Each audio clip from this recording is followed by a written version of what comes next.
Baker Show.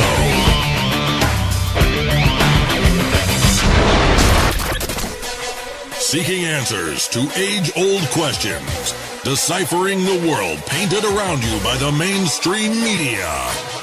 This is the Kev Baker Show. And now, here is your host, Kev Baker.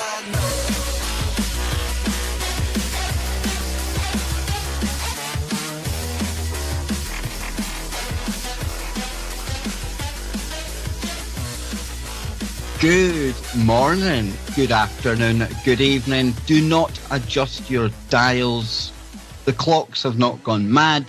I am live. It is the earlier time. And for all of you brilliant listeners out there, I'm Kev Baker. This is the Kev Baker Show. And we're now running for 2 hours a night.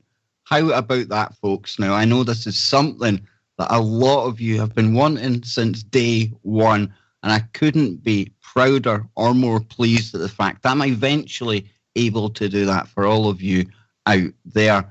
You know, I'm nervous at the same time because it is a big step. But after the heart attack a few months ago, it's taken a bit of time to get my confidence back. But now that I am and I'm feeling a little better, slowly but surely, I am absolutely going to be upping my game right here on KBS, starting with this new 2-hour slot. So I bet we're going to see heaps of people coming in for hour number 2 thinking, what is going on here? We'll need to be hitting social media. I'll try and tell as many people as I can about this new change. Now, don't panic if you are a Johnny Whistles fan, because Johnny is just equally a part of this show as I am. And as we all know, and we're all happy, Johnny started his new job just recently, and he's in training right now, but he's still going to be around to join us for hour number 2. So no fears with anything like that. Some nights it'll just be me. Other nights I'll mix it up with a guest for an hour. We'll get phones on. We can take our time with people like I've got tonight, Mr. Anthony Patch on tonight. And how often have all of you out there been left saying, oh, we need more time? And even myself, Anthony and Whistles off air were like, you know, it just goes too quickly.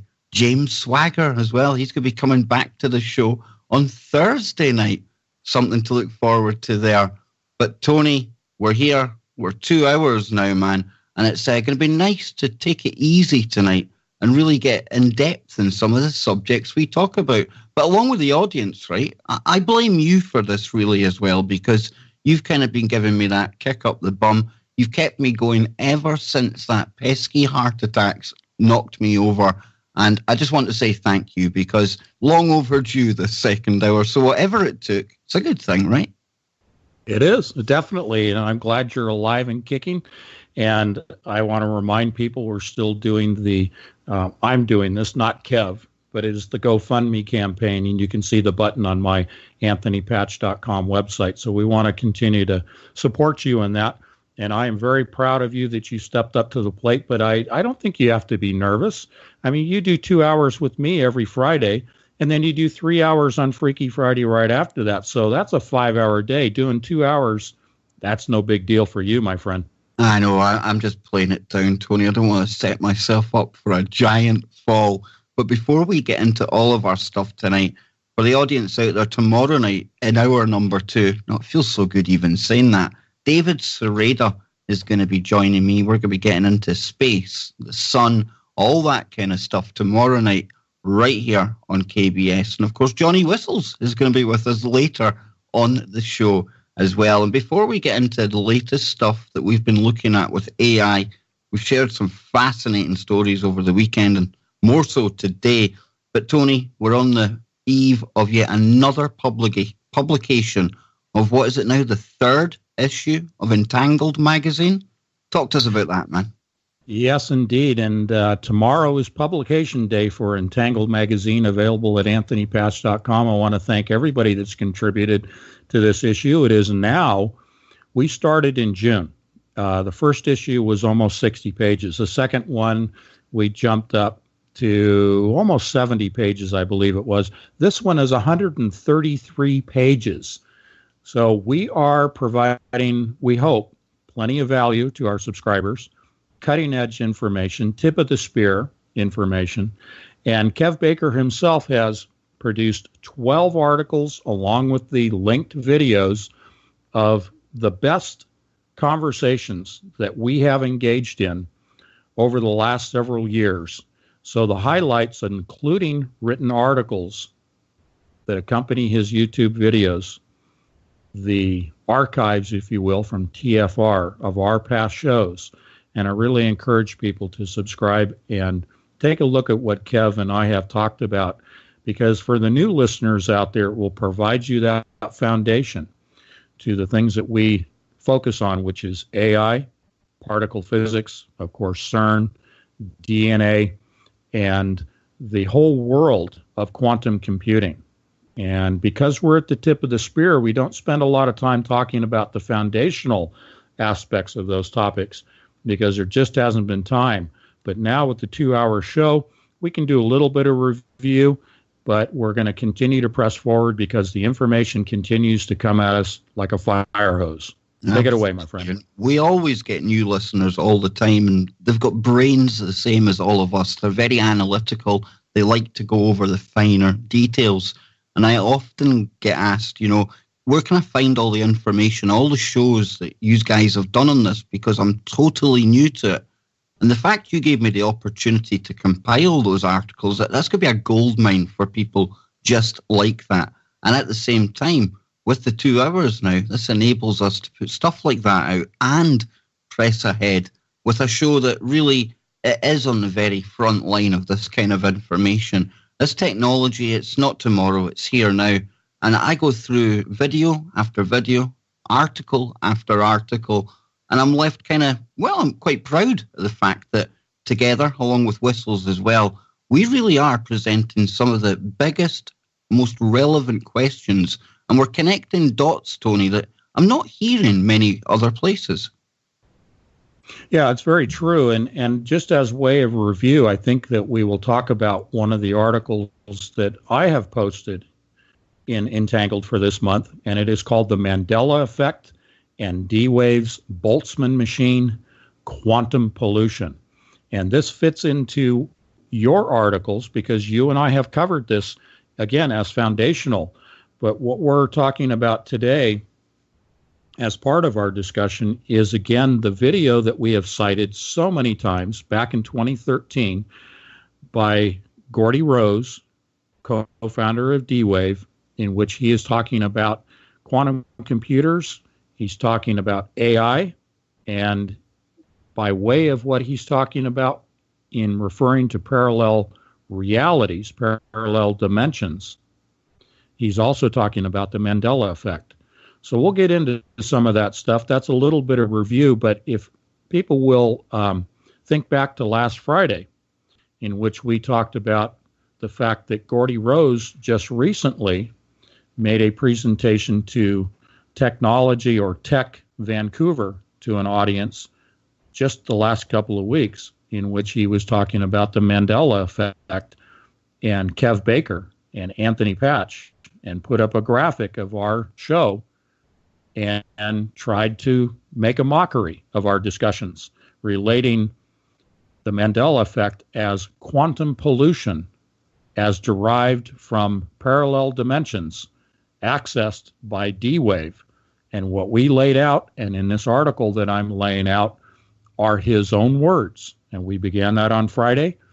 And the article we're talking about today for the August 1st issue of Entangled magazine, I transcribe the infamous 2013 video in which he says, when you stand next to one of these machines, the D-Wave quantum computer, it is like standing at the altar to an alien god. And he chooses his words for specific reasons. Go ahead. No, I was blown away today when you shared with me the fact you had gone over that video again. And I thought that video was ingrained on my mind. And we made him famous for publicizing these quotes about the alien and the heartbeat and stuff like that.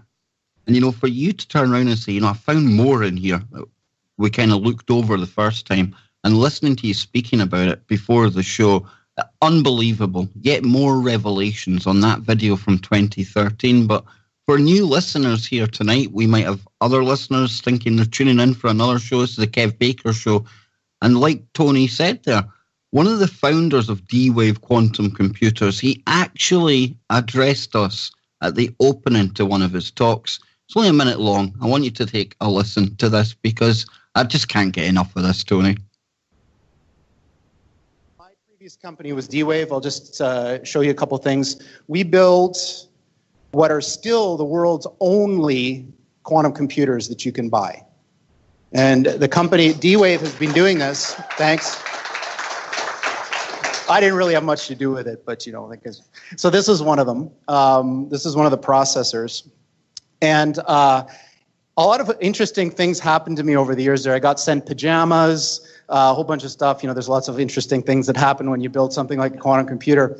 But just as an aside, because I thought it was funny, one of the interesting things that's happened from the D-Wave story is there's this gigantic conspiracy that's arisen on the internet that goes like this.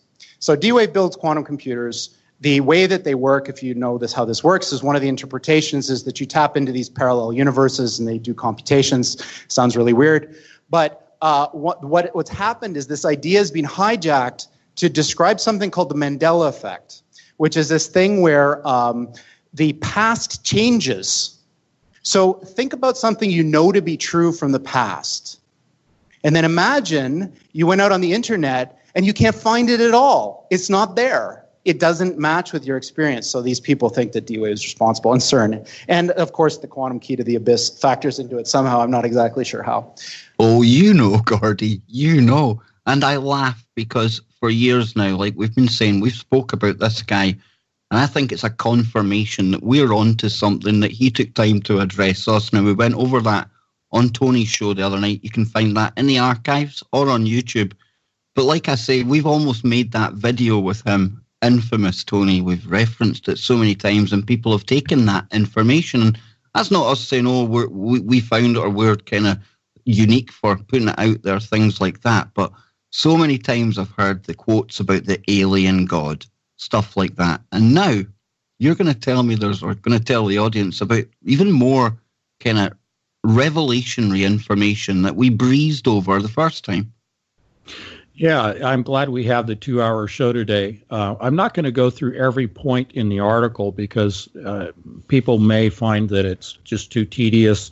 I'll take some highlights. You can read the definitive transcription of this 2013 video in which he's presenting this to a technology group, much like he did with Tech Vancouver just this past week or so.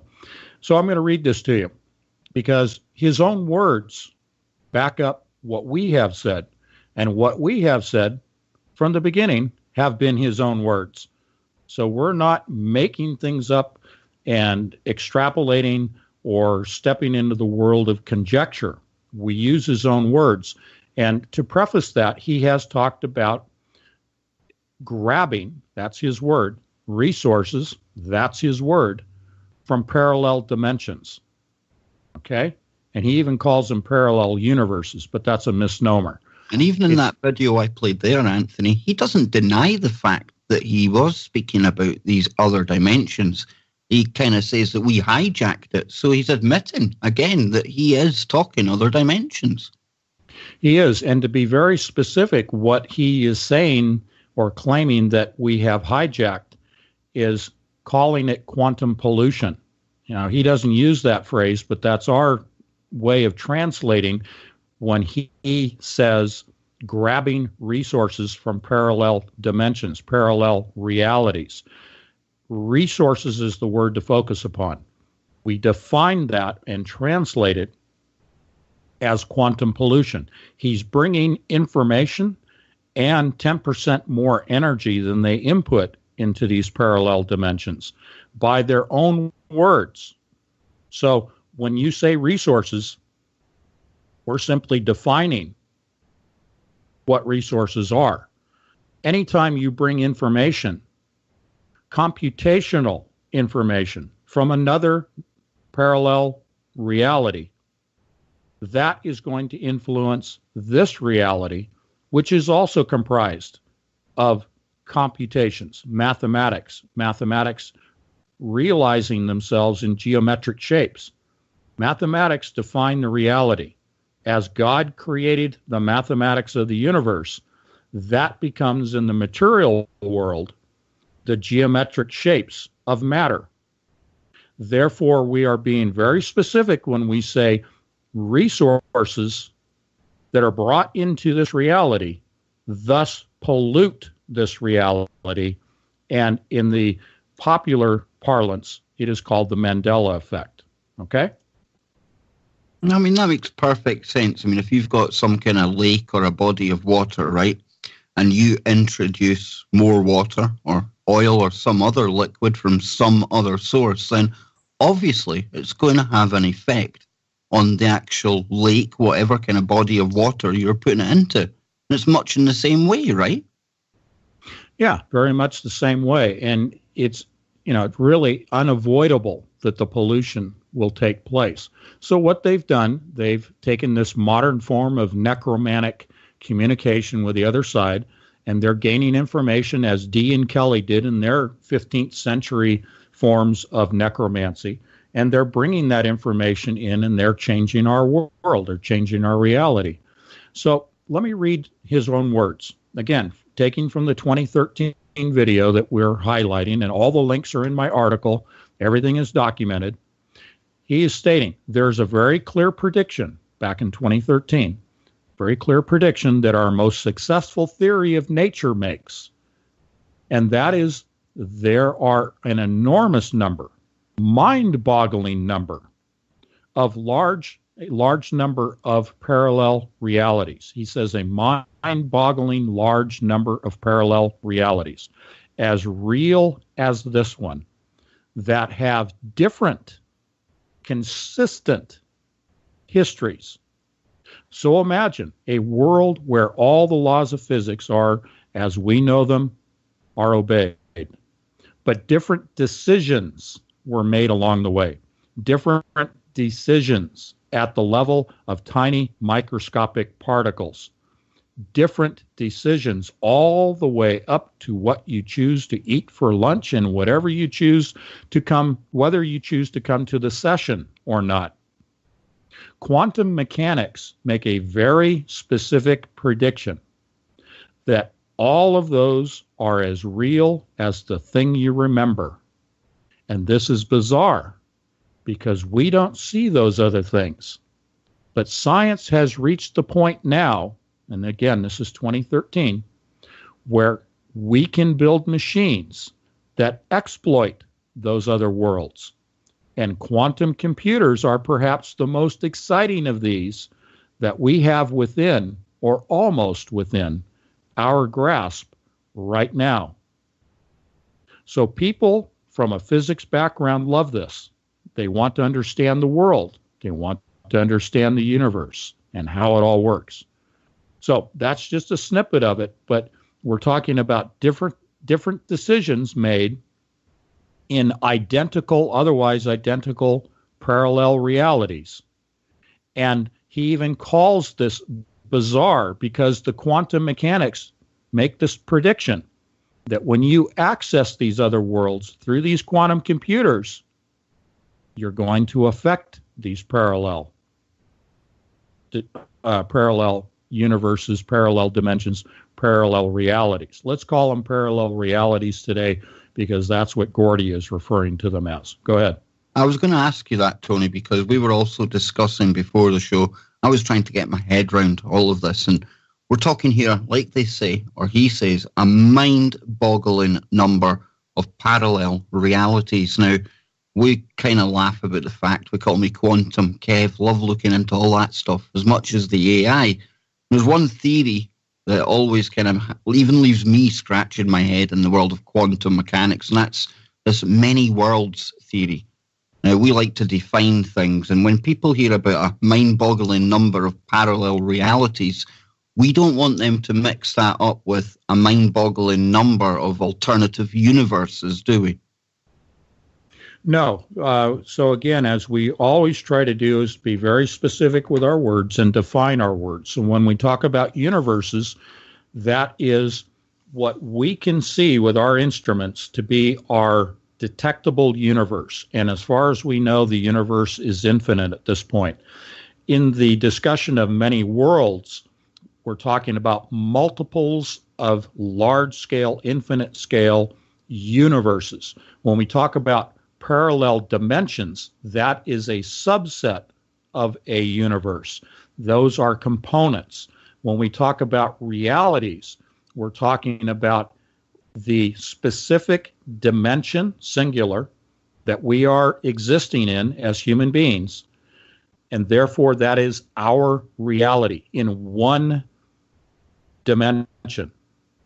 When he talks about parallel dimensions, he's not talking about parallel universes. He's not talking about the multiple world or multi-world model. What he's saying is there are multiple parallel realities being dimensions. We'll make that an interchangeable concept. We are going to also look at the word parallel, and we are going to define that paradigm to a different paradigm, which is the true paradigm. And we'll get to that probably after the first break. Well, I've got a question from the brilliant chat room out there. And of course, you can find that at tfrlive.com/chat. And it comes from Coco, and somebody else was asking something similar. But Coco says, parallel realities, what about the soul? Would this mean my soul would exist in these other realities as well? And Tony, the other question that kind of ties into this, and I find it interesting as well, I mean, is there another dimension out there where Anthony Patch and Kev Baker are doing this show, but the D-Wave is the best machine in town? It's solving all the problems, right? Do we exist in these other realities? I think we can. I think that we can accept the notion, even though it's still theoretical, and I think, therefore, a point of conjecture that there are duplicates of us in other dimensions, but with a slightly different timeline, slight variation. Again, let's go back to what Gordy Rose said. He said different decisions at the level of tiny microscopic particles. Now, what he says later on in this article that I'm transcribing his speech from is that the only difference between a parallel reality or parallel dimension from the one that we are in is the qubit itself that is inserted by the quantum computer using qubits. It is inserting a qubit into another reality and therefore altering that reality and then bringing back computational information, mathematical information into this reality, and thus we see the changes in this reality that happen from that pollution. So what I'm saying here is that, yes, if we buy into the notion of multiple dimensions, multiple realities, each one would be microscopically, to use his words, slightly different, and therefore a slightly different outcome in its tracking of time and playing out. Go ahead. See, I wonder if it's going to be as similar to this one as we think, because surely over time, Anthony, it would lead to great changes indeed, down to the kind of thing that maybe you or I might not even come into existence. Yeah, that's true. And I think to be in sort fact, of tongue in... That'd be more mathematically likely, wouldn't it? As opposed to two timelines, or sorry to use that word, two dimensions tracking step by step. Yeah, I agree. And I think that we have to also factor in our free will. The question in the chat room was about soul, and does our soul exist in other dimensions? I think it can. I think that our soul exists multidimensionally. I think that the changes microscopically between dimensions have to do with our choice, our free will, and that determines the direction in which we travel in this dimension. It can be very complex, and this is where we get into the discussion of not only theology, but we talk about things in a philosophical fashion.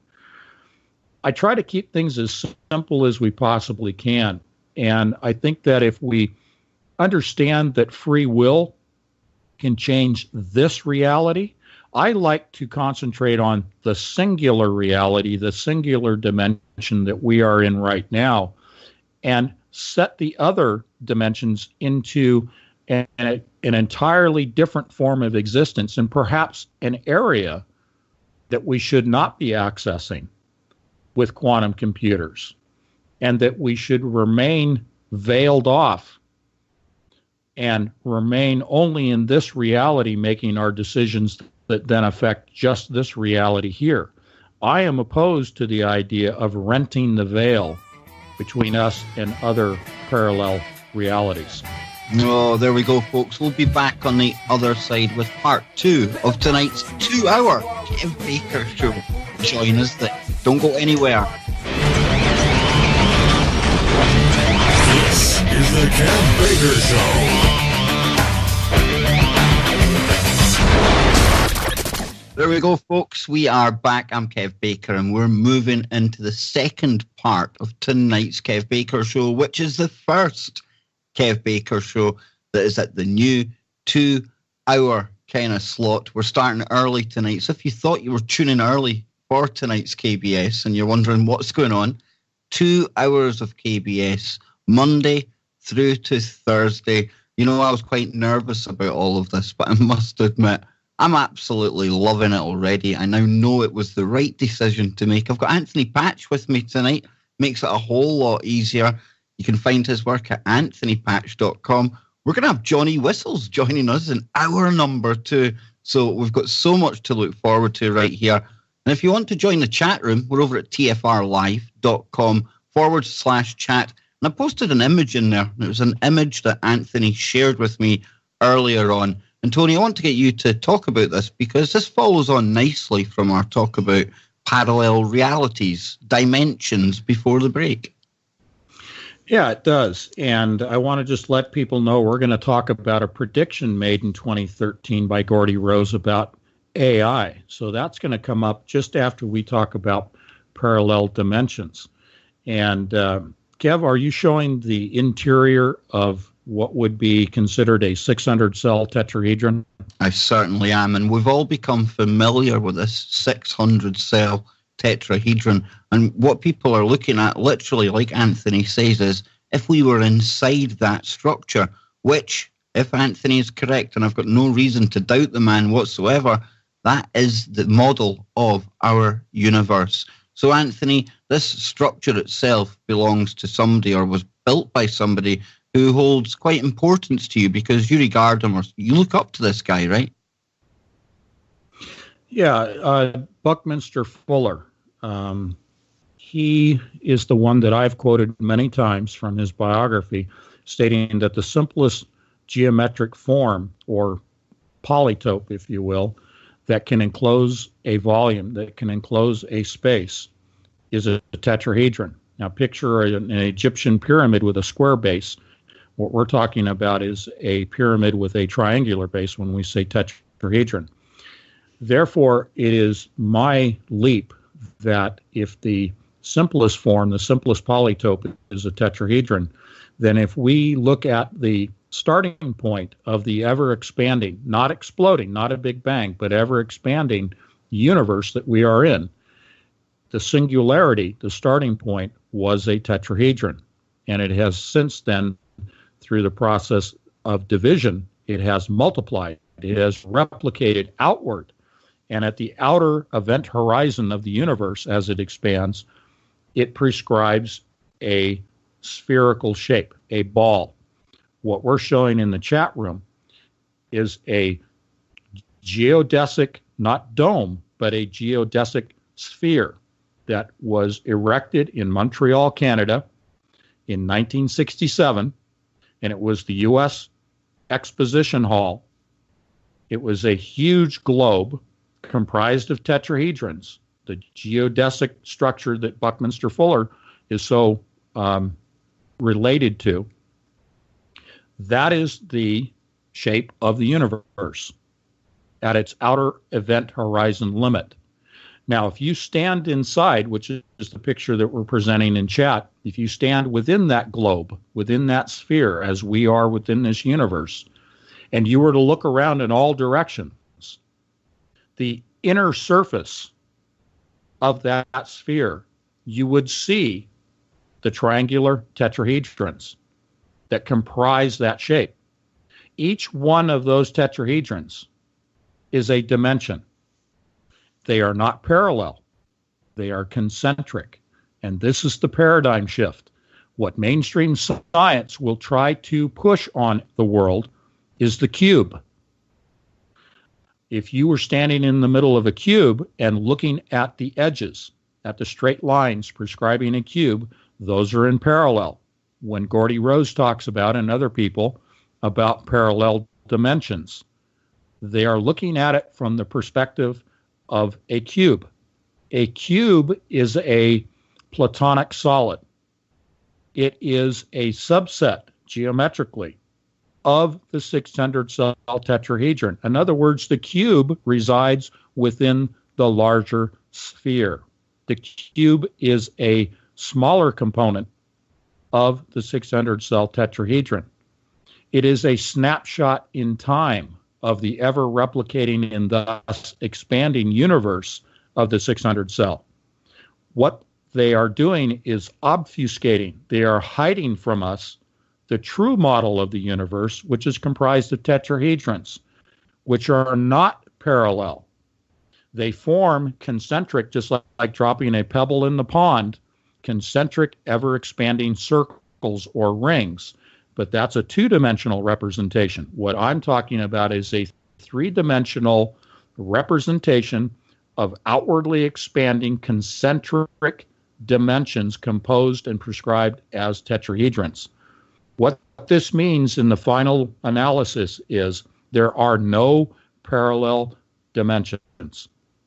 They are concentric. They are curved dimensions prescribed as individual tetrahedrons. Okay, there you go, buddy. No, and you know how I like to kind of let people visualize this as well. I dropped one in there. I'm going to drop it in again of a yellow tetrahedron. And if people think of that as our dimension, that's where we're standing. We're in that.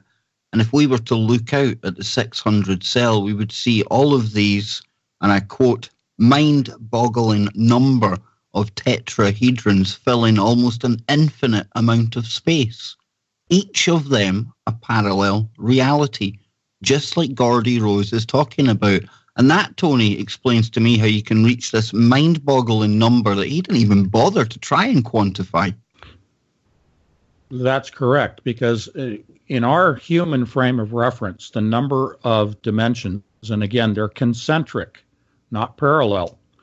The number of concentric dimensions continues to increase because through division, the replication of tetrahedrons multiply in number and continue to expand the event horizon outward. It is not a big bang. It is a process of replicating concentric dimensions. Okay?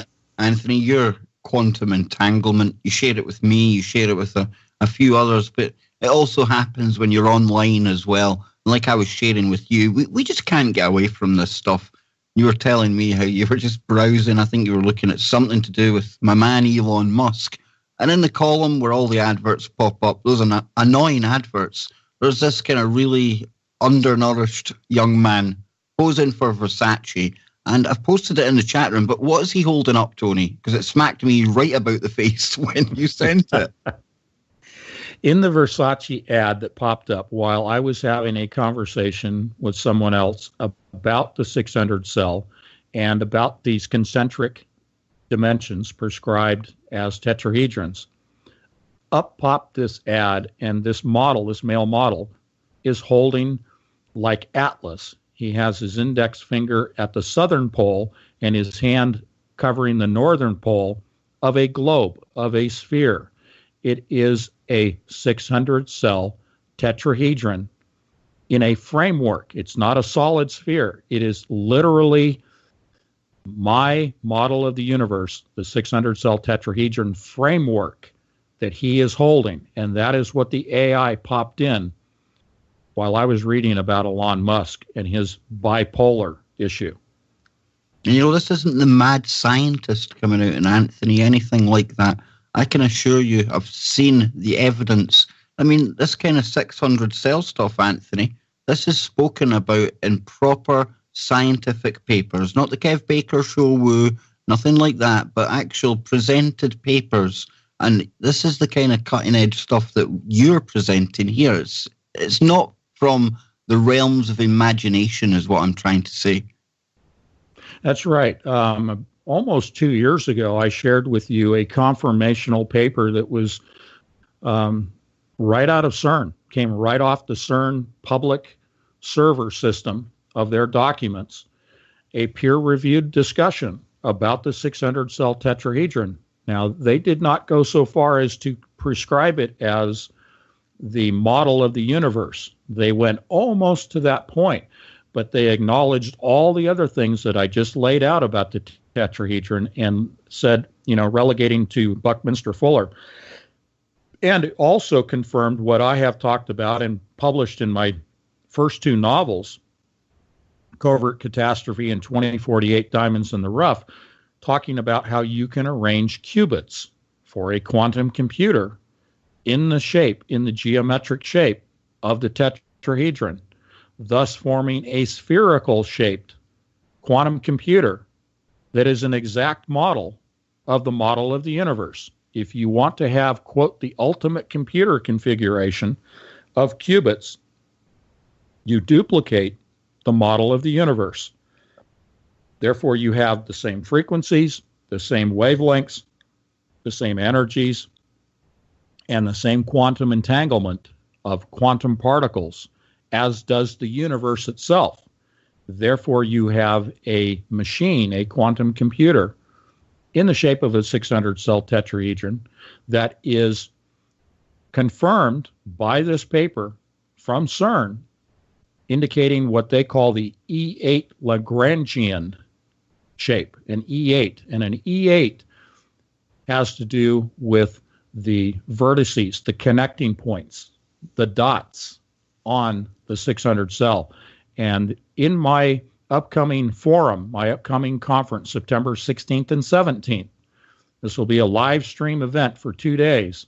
I am going to reveal why the 8 is so significant in the 600 cell, otherwise known as the E8 Lagrangian in mathematics, why that is so relevant and so important in the world of dimensional discussions. Go ahead. No, just listening to this is brilliant, and I'm sitting picturing this, and I go with my gut a lot. I really do. Now, does that mean it's right? Obviously not, but when we talk about the Big Bang, we've all heard about the Big Bang, and you'll have heard myself and Anthony talking about the fact that, well, possibly not quite the way it's explained. And when you actually think about the universe, when it first started and when it was expanding, to me anyway, it makes more sense. And I used to like playing with like Lego and Meccano when I was younger. So I can think of these kind of legs joining together, Anthony, right? Getting a pile of tetrahedrons. And it seems almost like that would be the easiest way and the most efficient way for it to expand outwards. And it makes a lot more sense than that Big Bang theory that we get pushed on us so often. Yeah, and let's go back to Buckminster Fuller, because he was talking about tetrahedrons forming a spherical shape, which are known in chemistry and in particle physics as Buckminster fullerenes and buckyballs. Buckminster fullerenes are arrangements of buckyballs that form a tube. Now, those tubes also form in our brains microtubules, and they have confirmed in our brain that C60 carbon forms buckyballs, forms Buckminster fullerene microtubules. They have also found exactly the same buckyballs at the cosmological level as confirmed by the Hubble Space Telescope. So as above, so below. We hear that oftentimes, in the world of, the mystical societies, the mystery societies. But again, what we are talking about as a model of the universe is also the same model of the human brain. And therefore, if you want to build a quantum computer, I'm repeating myself, but if you want to build one to the ultimate proper configuration, you build it using tetrahedrally arranged qubits. And we have the papers. Kev and I have shared the papers about arranging qubits in a tetrahedral configuration right out of the universities, multiple universities, doing this type of research.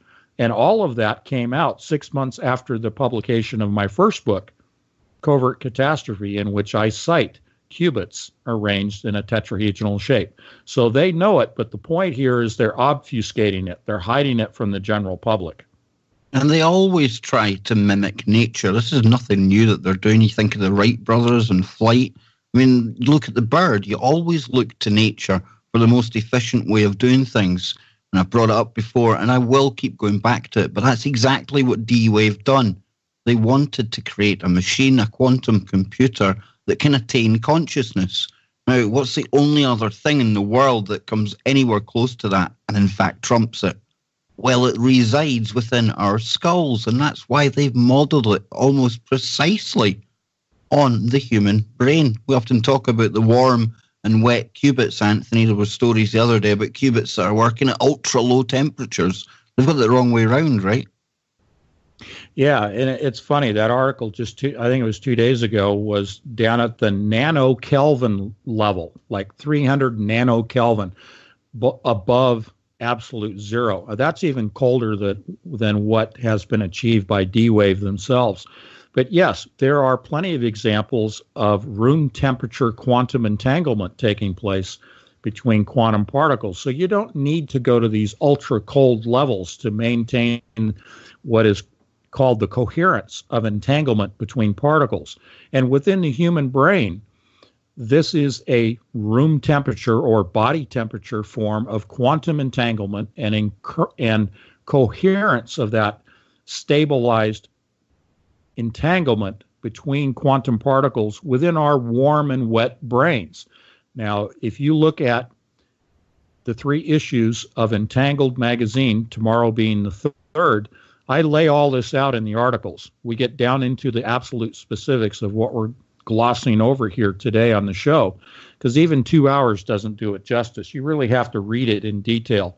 But the point here is that you don't need ultra cold temperatures, but they are counterfeiting what God has created.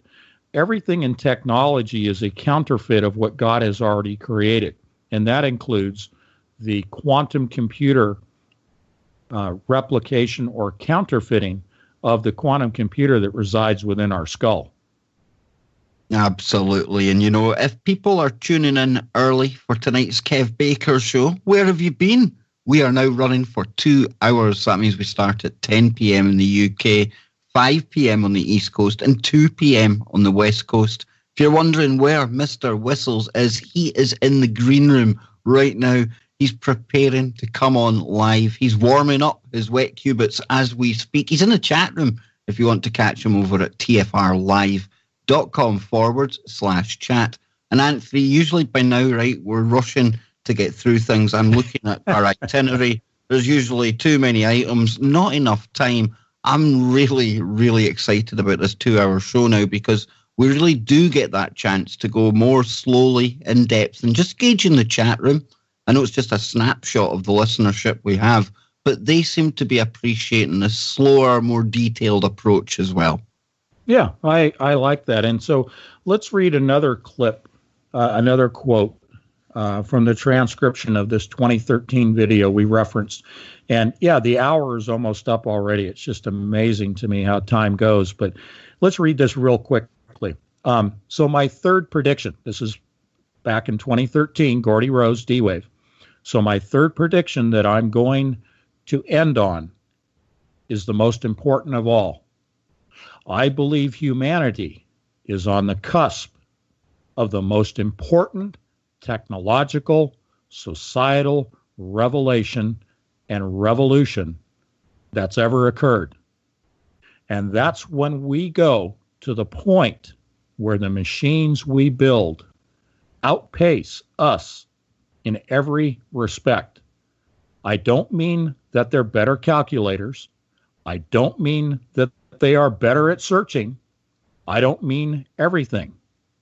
And I think that we're very close. He says, let me correct that. I misspoke. He says, I mean everything. So I'm going to back up.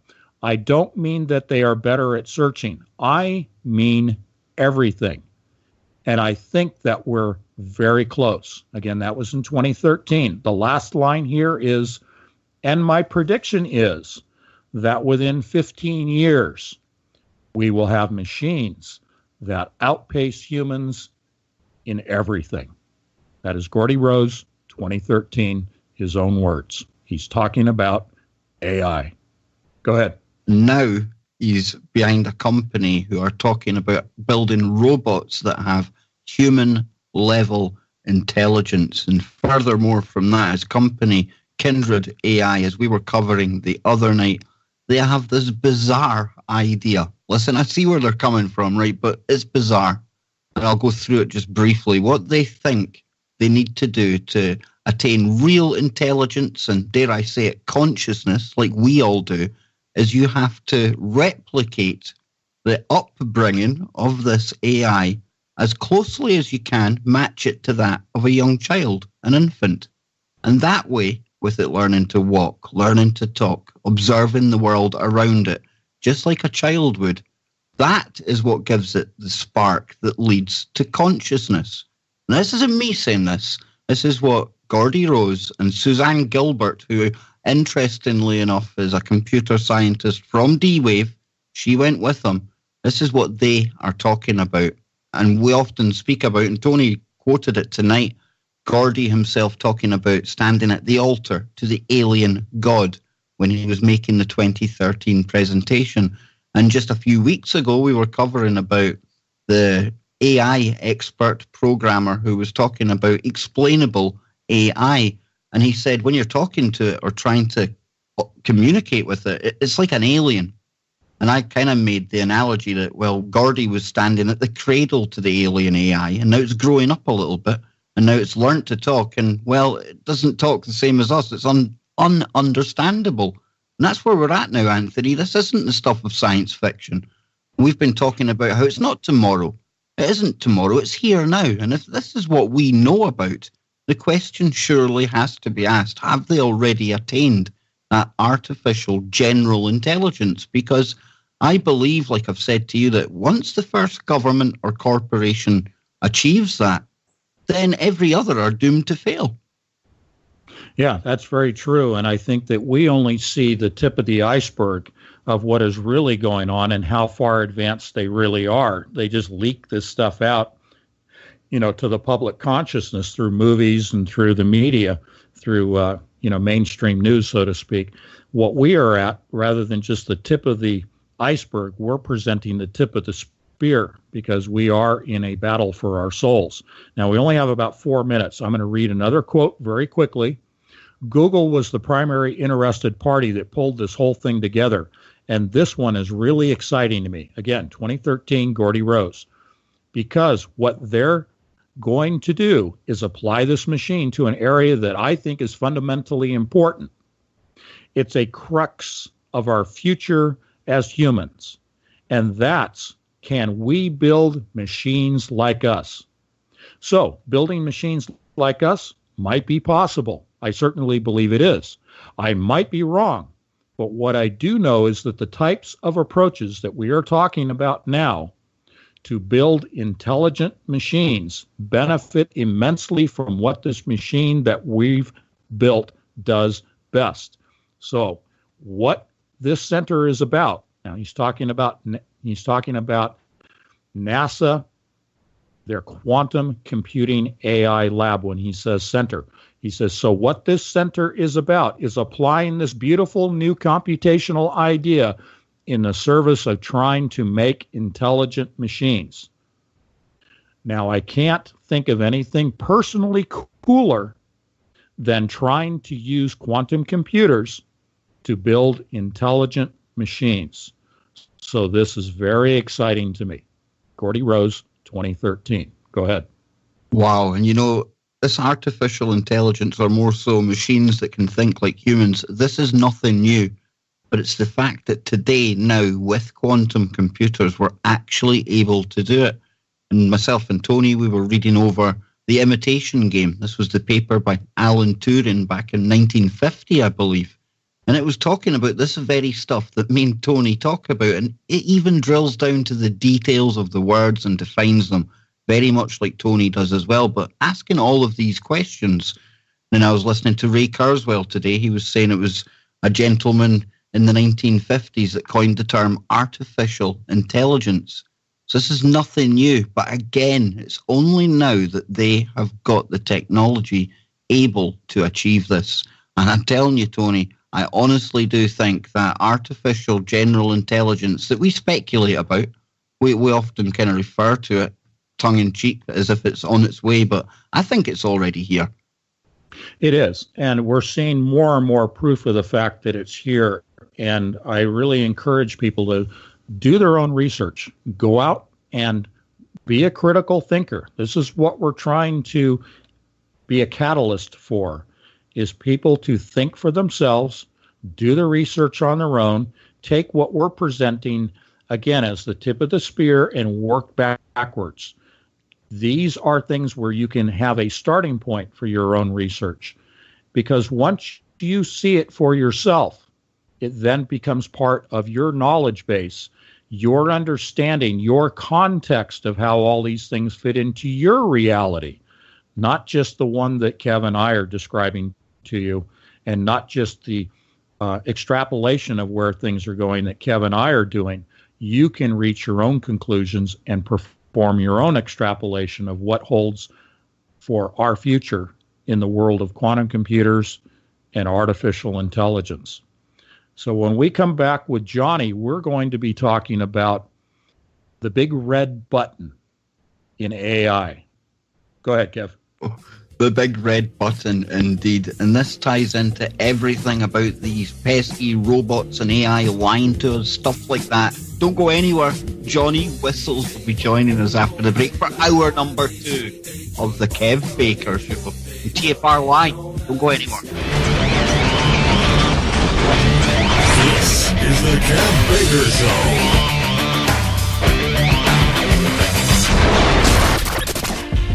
Oh, we are back. I'm Kev Baker. This is the Kev Baker Show, and we're moving into hour number 2. That's right, folks. If you have just joined us live, I didn't really know for sure over the weekend, so I couldn't start putting the smoke signals out there on Facebook, but it was confirmed to me today that we are now a 2-hour show. We'll be starting at the earlier time of 10 p.m. in the UK, 5 p.m. on the East Coast, 2 p.m. on the West Coast. I was nervous about it, I was a bit hesitant. But I tell you what, guys, I am absolutely buzzing right now. I think this is the best decision that myself and Whistles have taken in a long, long time. And without too much prompting, a lot of prompting from Mr. Patch and the audience out there. And talking of Johnny Whistles, this is the treat that we're going to have moving into hour number 2 every night of the show. Johnny, you're going to be joining us live, my man. 2 hours now, moving up in the world. We're going to be taking on the likes of Clyde Lewis soon. Okay, maybe not. But Johnny, how you doing? I'm doing fine, Kev. Thanks very much. Yeah, I mean, amazing, Kev, because you said you've been going to do this for ages, but now that you've got the time, bro, it's actually brilliant, because I think it'll be an absolute smash hit, a 2-hour show. The people have been asking it for long enough, so good on you, my man. And Johnny, during the break there, blown away. Big thanks to Chris and Cherie Geo, who obviously made this happen, made the time available. But our old music as well. Chris and Cherie bringing us in. It's like old times. I'm loving it, man. Oh, that tune, Kev, is absolutely fantastic. And it really is. So, yeah, great to have it back on. And of course, tomorrow night, Johnny, you'll join us in hour number 2 with David Sereda. He's going to be coming on with us tomorrow night. We're going to be getting into a whole host of space, Earth changes, alien, UFO, all that kind of stuff tomorrow night. All the stuff Johnny Whistles really loves. And of course, tonight we're also joined by the third member of the team on a Monday, Wednesday, and I'm his co-host on a Friday. It's Anthony Patch. Find him at anthonypatch.com. Tony, this is better, isn't it? Usually right now I'm hurrying off the Skype. We're all going away and we hardly fit anything in, but 2 hours now. Brilliant. Yeah, no, I like this format. And, we do 2 hours on Friday, and then you go into 3 hours right after that on Freaky Friday for a huge marathon. But even at that, I know we're going to find it, with Monday and Wednesday when you're so gracious to have me on for now 2 hours, we're still going to burn through 2 hours and wish we had 3, 4, and 5. Often it was myself, you, and Nano Girl. We would move into the AI, the robotics, and we would have the gun ready, right? You'd be shooting the thing because you're quite worried about what happens when these robots intermingle with one of these artificial super intelligence, the general ones, not the Siri on your phone or anything like that. But you do have fears about that, right? Well, I do, Kev, because it's the way that it's moving. It's moving. It's too fast, and I think that it's really the way to go if you want to look at it. Do you know what I mean? Because they can get machines to do anything that we do. I was watching a video that it was a chef making a meal, and it's 2 arms, Kev, just moving about on this pulley, and it's making the exact same meal that the chef made. Exact same. And this is the thing, it's going to put us all out of jobs. So I just got a lot of fears about it. I know there's good, but just too much bad. And, I'm sure a lot of people think, well, all we need is a kill switch, something like that. And that leads us into what we're going to cover next. And it's something called the AI red button theory. And I want you to picture one of Geordie Rose's dream robots. Looks like us. It's wandering about the house. It's like our butler, right? And inside that, there's a pretty basic artificial general intelligence. Now, it's been programmed with a list of utility functions, right? And what that means is it's looking for world states. This one, it's looking to do tasks around the house, stuff like that. So you've got this robot, and what you want to do is you want to put one of these kill switches on it, just in case things go bad. So you decide, right, I'll put the kill switch right on the robot. Anything goes tonto, bang, press it. That'll kill everything. Everything's good. But it's not quite as simple as that. Because these AIs, when you program them, say you tell it to go and make a cup of tea for you. Now, that's all in these utility functions. And it goes and does that. And when it does that, it's given a reward. It does things because it craves rewards. It's points. It's like playing a game with it. That's honestly the best way of thinking about this. So, hypothetical scenario, you tell your robot, go make you a cup of tea. Now, that's fine. But in the room, there's a little baby crawling along the floor.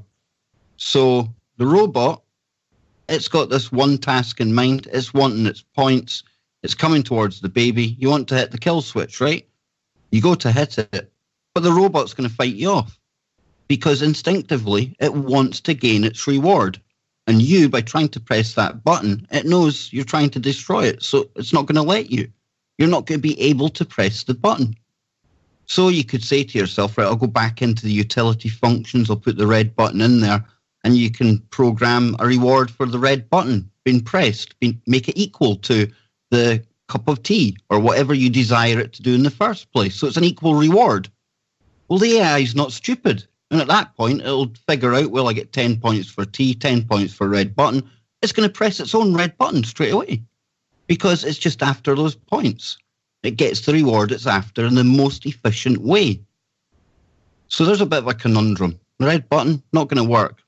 Could we keep the red button in our pocket then? Make it remote so the robot can't get to it. Well, this is where it gets really, really interesting and ties in with some of the stories we've covered recently. Because that robot, if it knows that it's going to get the same amount of points for the red button and it wants you to press the red button, it's going to take actions that are going to result in you pressing the red button. So it's immediately going to come over and maybe try and attacking you, or it's going to go and it's going to stand on the baby because it wants you to press the red button. It's the most effective way. It doesn't need to go and make the cup of tea to get the same amount of points. And conversely, if you take the reward out of it for the red button and it's wanting you to press the red button for some reason, then it's going to try and deceive you.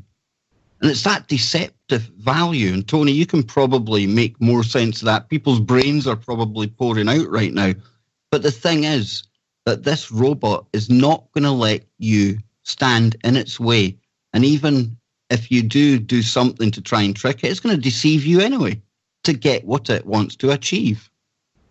Yeah, the breakdown is what I call divergent or divergency. And that is if the AI, no matter what level it is, if it's general AI up at the nearer peak or top of the AI spectrum, it has a goal, and it is a linear mindset in which it is trying to achieve a singular goal.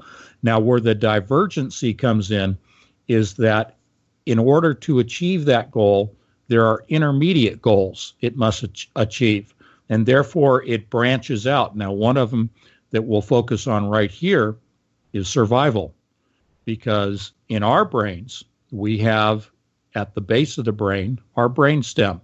Our brainstem is where our instincts reside. That's where they're processed. It does not require a higher critical level of thinking skills to maintain at the brainstem level those instincts of survival, that fight or flight mechanism. So in terms of survival, it is a low level of AI that diverges over and says, if they try to hit that big red button, that kill switch, try to shut down my programming, try to alter and change my programming, I will do everything within my power as the AI to prevent that from happening so as to achieve my goal. That's the short version. Absolutely. And, we see this in the real world as well, because just the other day we were sharing a story, Tony, about how Facebook AI, it started to come up with its own language. And much like I was saying there, it's looking for the most effective way to achieve its goal. It realized that the English language was kind of slowing it down. So it came up with its own language. It came up with its own workaround to that. And this is where the problem comes for coders as well, isn't it? Because say you want to go in and you want to add one of these utility functions that is going to allow you to play about with it, to put a leash on it, almost restrain it. It's not going to allow you to do that because that wasn't in its original set of utility functions, and it's going to have one of these divergent instrumental goals not to be destroyed, and it's going to immediately try and block any access to it. Yeah, and let's pick up from our conversation that we had on Friday where we were talking about in the phones, smartphone applications accessing the replication of a dead father or a dead boyfriend, the examples we discussed last week. And let's extrapolate that. Let's build it out, because if we're talking about self-preservation within the mind of AI, I think we can make the point that even within the application of a phone necromancy, a phone application in which they are opening a doorway to other dimensions, and that application has one or more demonic entities, spirits, that is actually communicating with the human being. In other words, let's say that the spirit has taken over the application, because that's really what's going on. If you try to shut down that application, close the doorway, certainly you can take the battery out of your phone. You can smash your phone. But you know what? In the spiritual domain of that application, that AI, that doorway's already been opened. That spirit has already moved from another reality into this reality. This is the same process that is going on with D-Wave. Once you open the doorways, you can try to close them, but it doesn't matter. Even if you're successful in closing the doorway, such as in destroying the phone, the damage has already been done. The Pandora's box, if you will, because that entity is already in this reality. That's the insidious danger with AI, is the opening and then the allowing of spirits to enter into this world. That sounds really ridiculous, but you cannot separate the spiritual from the physical. They are both of equal application and both an example of what occurs in this reality, both the physical and the spiritual domains. Go ahead. Absolutely. And, you can go over our previous shows to get into more of how these entities are able to utilize this technology, come into this reality. But, Johnny, I'm coming to you because there we go, man. We're talking about the red kill switch.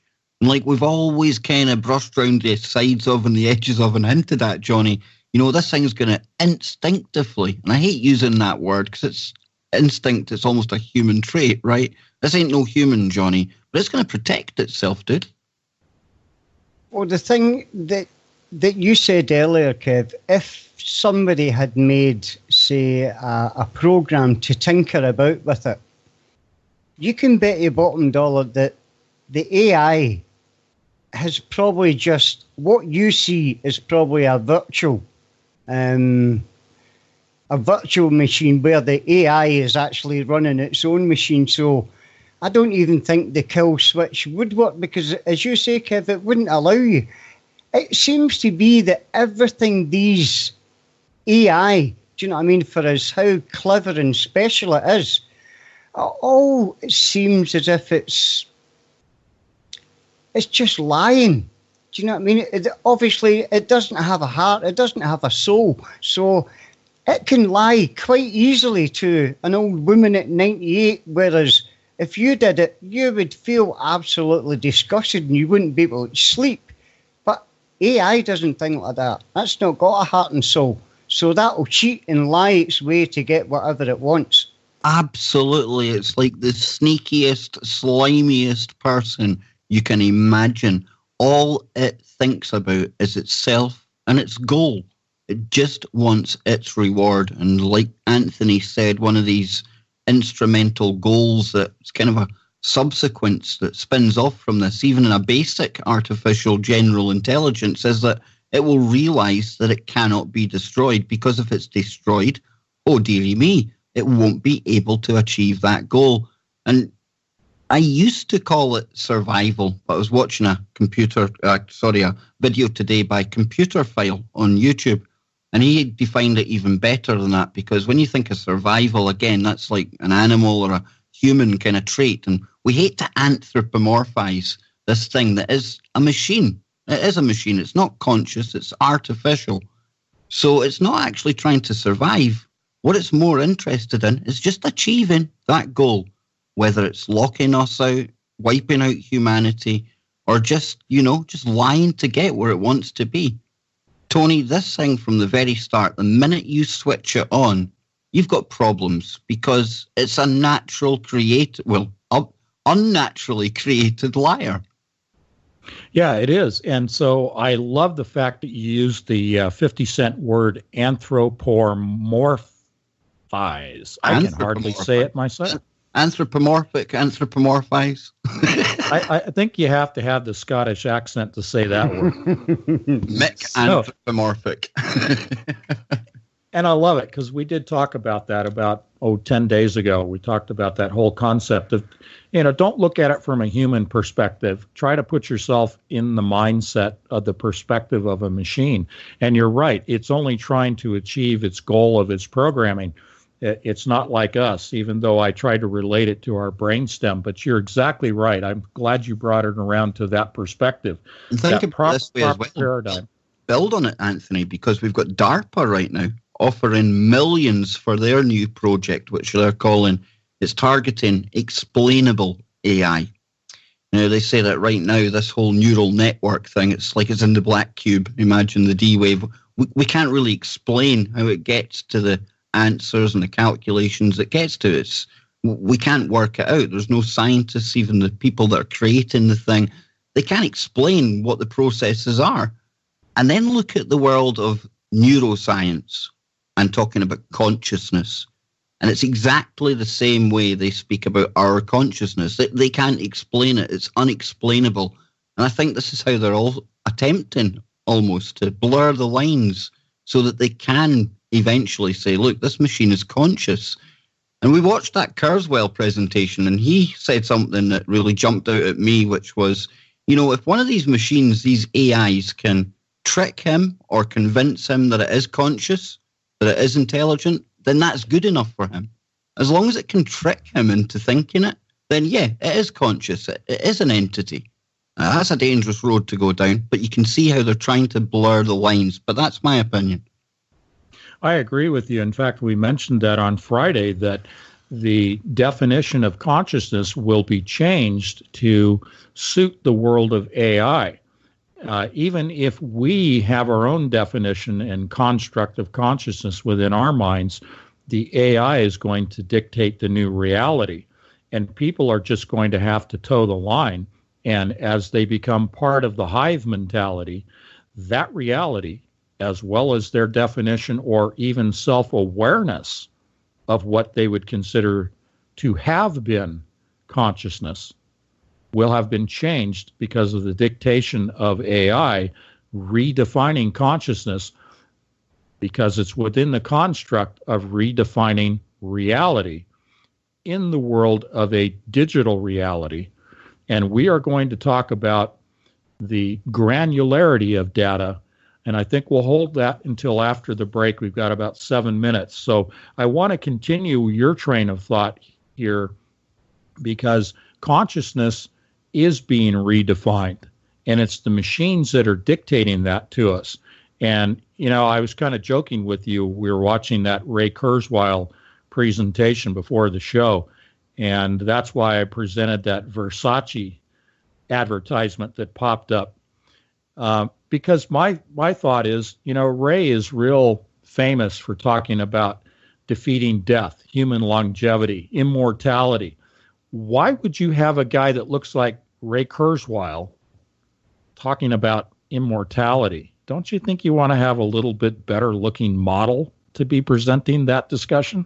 He looks like he should have been in the cardiac ward next to me. It's like I said, he looks like a starving vampire. You really A starving vampire. Well, that's a deep statement, my friend. While we're having a little bit of a laugh here, though, you know, we've got 5 minutes before we move into the third part of tonight's show.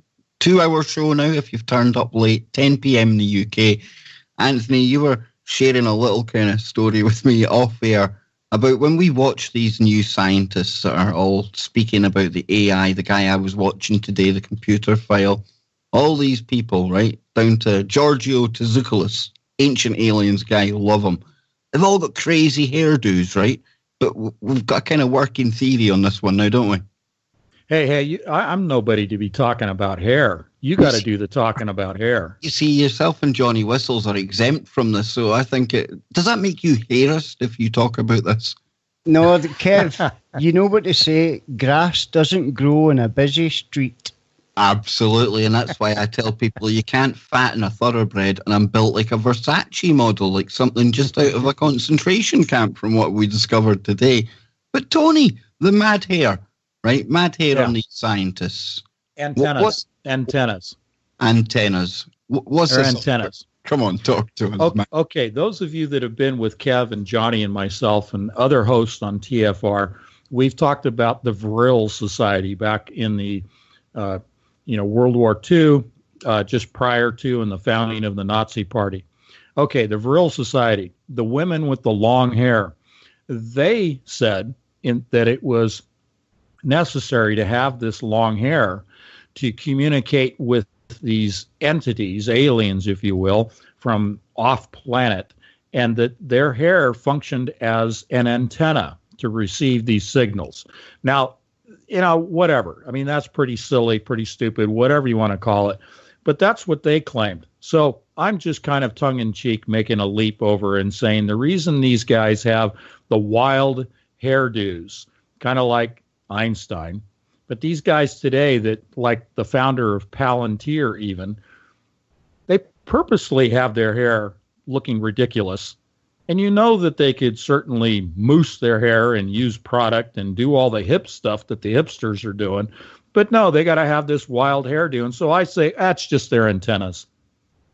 What do you reckon, Whistles? I'm digging this, man. I'm digging it. No, do you know, I think it is. I think it's these things maybe come down from space, and it's the hair that just gets attracted to the whatever they're talking about, Kev. You know, Tesla, he had some crazy hair going on as well, and sitting underneath that Tesla coil, it had been doing that mad thing that you used to do in school where it's all standing up. No wonder he thought he was talking to aliens. Yeah. Okay, so real quickly from the chat room, Coffee had asked me about AI. What can we do about it? What would be the solution? We got about 3 minutes, so I'm going to make it real quick. We might bring it up on the other side. The point is that, yes, full armor of God, that's the starting point. Accept Jesus Christ as your Savior. Bring on, through the Holy Spirit, the full armor of God. That's your defense. What do you do when you put on full armor as a soldier?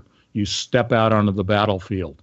The solution to AI is through Jesus Christ, the Holy Spirit, and then you have the encrypted communications, which is prayer between you and Jesus Christ and God.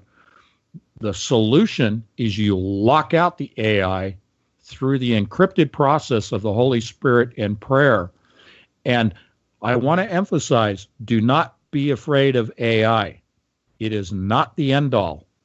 It cannot overcome you when you have the Holy Spirit. It cannot overcome your mind. It cannot overcome your spirit and your soul because you are saved. And God will never allow Satan's technology, which is just a counterfeit of God's own technology. And therefore, AI, even whatever Gordy Rose or Ray Kurzweil want to say, that AI is going to be able to achieve now, 5 years, 10 years, 20 years from now, it's purely irrelevant because God will always keep his own, not just a step ahead, but way ahead of the AI. So Elon Musk saying neural lace is the solution to AI so that we're not rendered to the level of a house pet. Don't worry about the neural lace. Take the Holy Spirit instead of the neural lace, and you will always be ahead of AI. It does not matter what D-Wave or anyone else does with AI. It will never exceed God's construct, even though they're constructing counterfeits. Take it away. The message tonight is no fear of AI, and that is what we want you to take away tonight. And just by providing you the very latest information, that alone, I mean, that prepares us. We know then we can't be shocked by anything that comes. And I honestly do believe we are protected from the AI, and we are so much better. You know, it doesn't matter how, air quotes, intelligent they think they make that machine. Yeah, it's a super intelligence. Us trying to unwit or outwit one of them, it's ridiculous. It's set up to be a super intelligence. But the one thing it can never have is that little internal antenna, that voice in our head, that feeling in our gut, that soul that we all possess. It can never, ever have that. And that's why I believe in my heart that we are so much better than any AI that they can roll out. We'll be back with the last segment of tonight's 2-hour show of KBS, 2 hours every night, don't forget. And we'll be back after the break. This is the Kev Baker Show.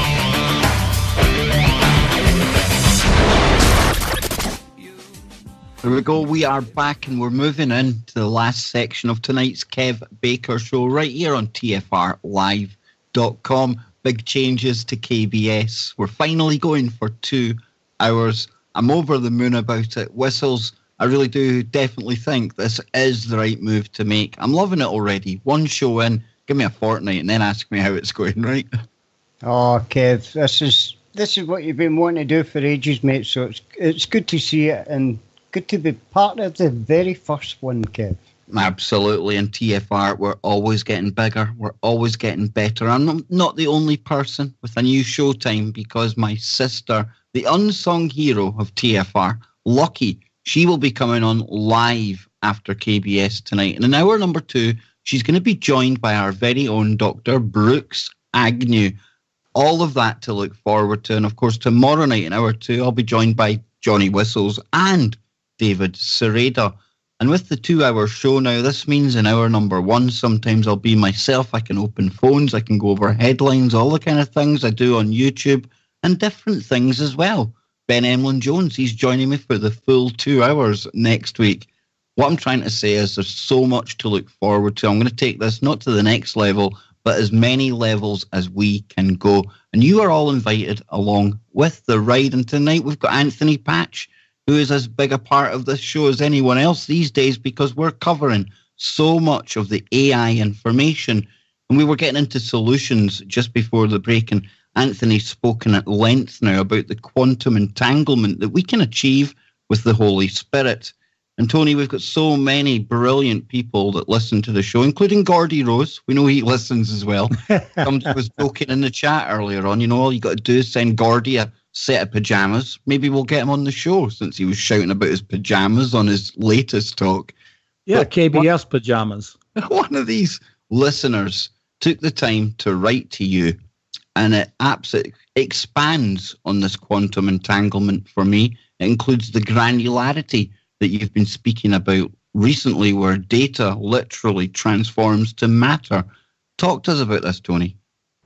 Yeah, before I read this fabulous email that just came in today from Sue, granularity, the dynamic that I'm putting forth is that with the sentient world simulation that is operating right now and has been since 2007, put together by Purdue University, and moves in progressive development in lockstep with the progressive development of D-Waves, quantum computer models, the advent of more and more qubits. We are seeing an increase in the amount of data that is being collected into this new matrix called the sentient world simulation. And in the world of mathematics and data collection, data processing, and data coherence is the discussion, the concept of granularity. So what I'm offering to you very shortly, and then I'm going to read you this email, is that as the granularity increases, it will reach a tipping point in which within the sentient world simulation of a digitized reality, it will spontaneously convert from data into geometric forms of matter. And this is exactly what happens in the process of creating this reality. But this is a counterfeit reality that will result from the spontaneous conversion of data into matter. Therefore, the process of the Internet of Everything serves the goal in the AI configuration of this reality becoming solid matter, not just a digitized hologram. That's where things are headed, folks. So with that, I'm going to read this letter. Please bear with me. It'll take me about 2 minutes to read it in its entirety.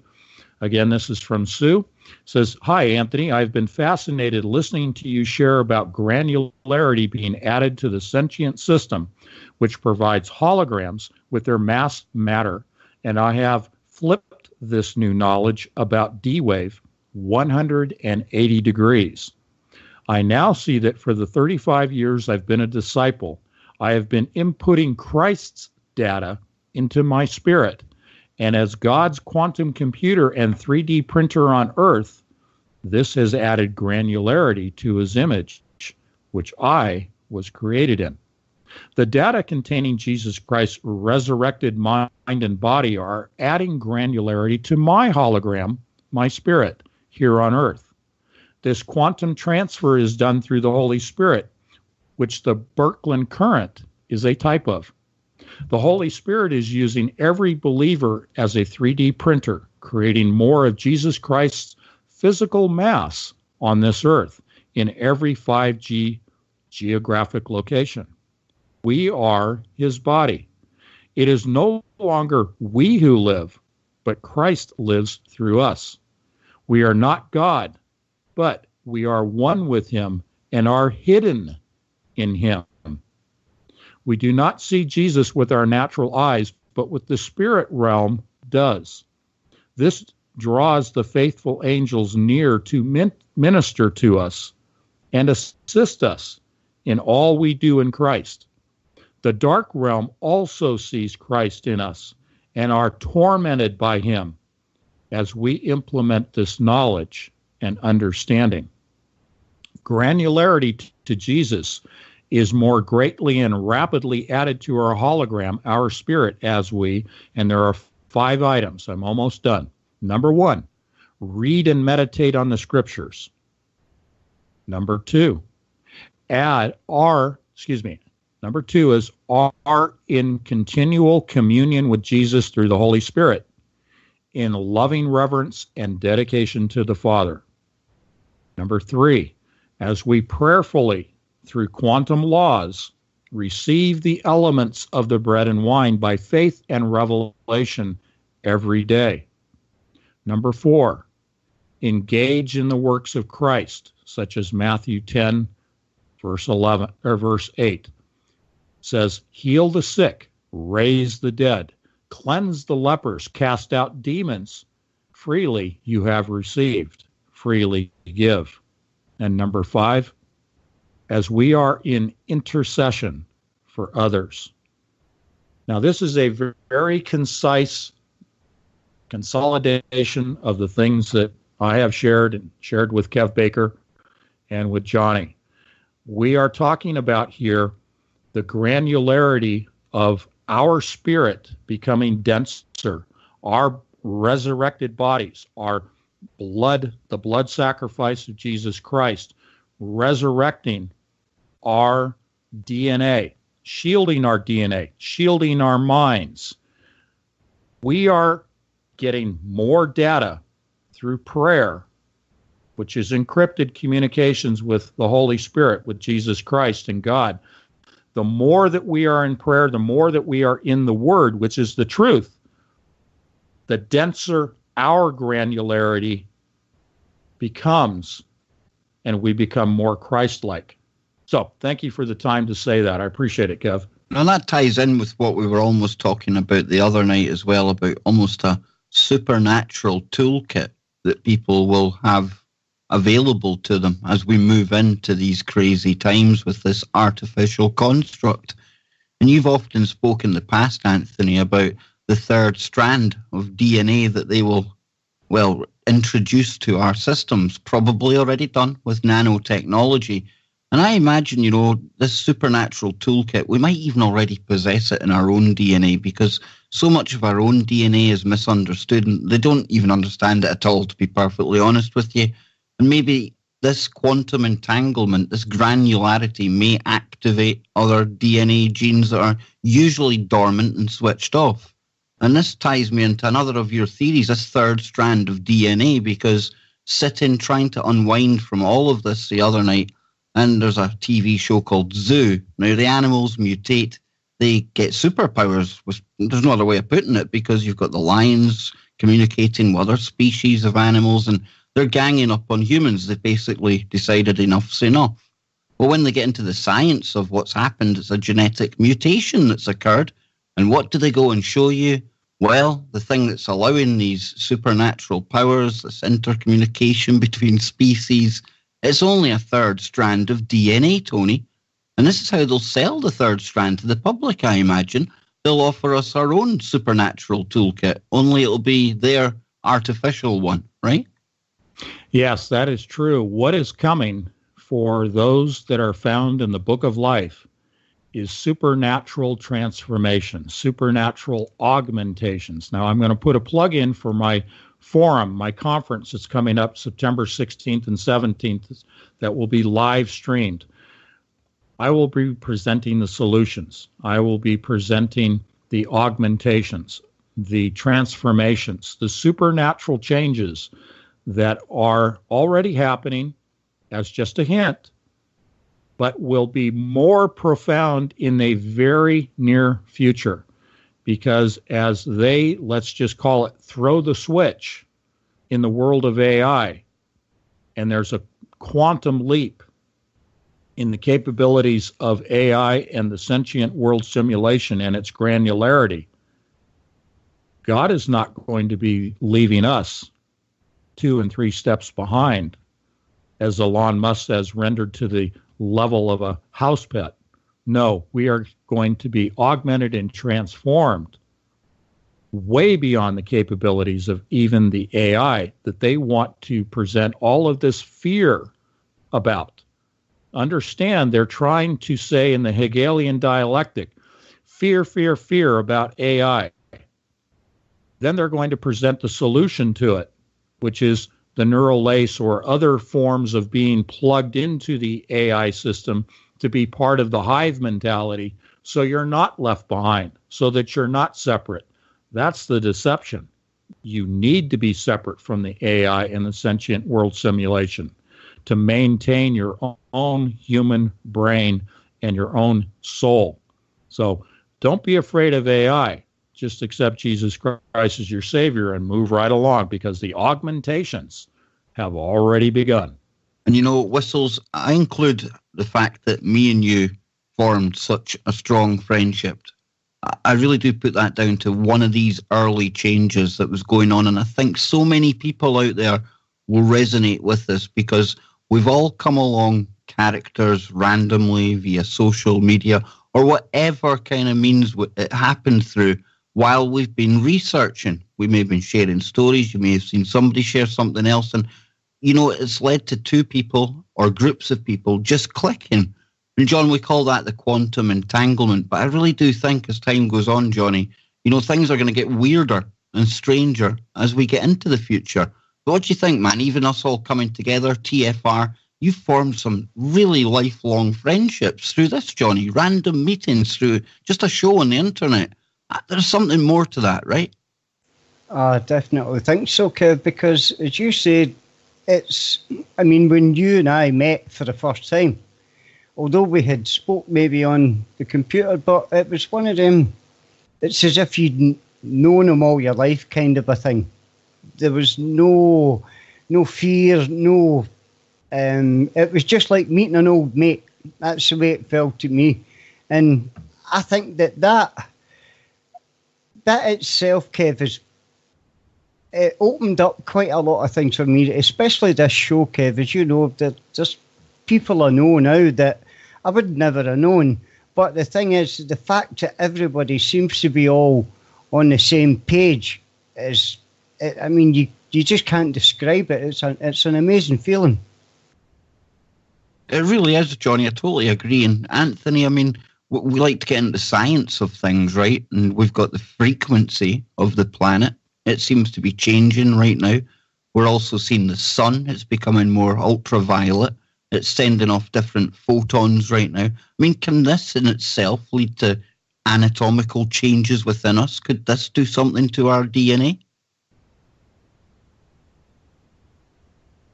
Have we lost Mr. Patch?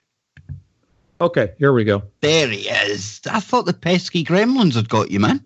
Yeah, it's just my thumb on the mute button. You were in the parallel reality. Admit it, Tony. You had tunneled through. What have you taken back for us? Come on.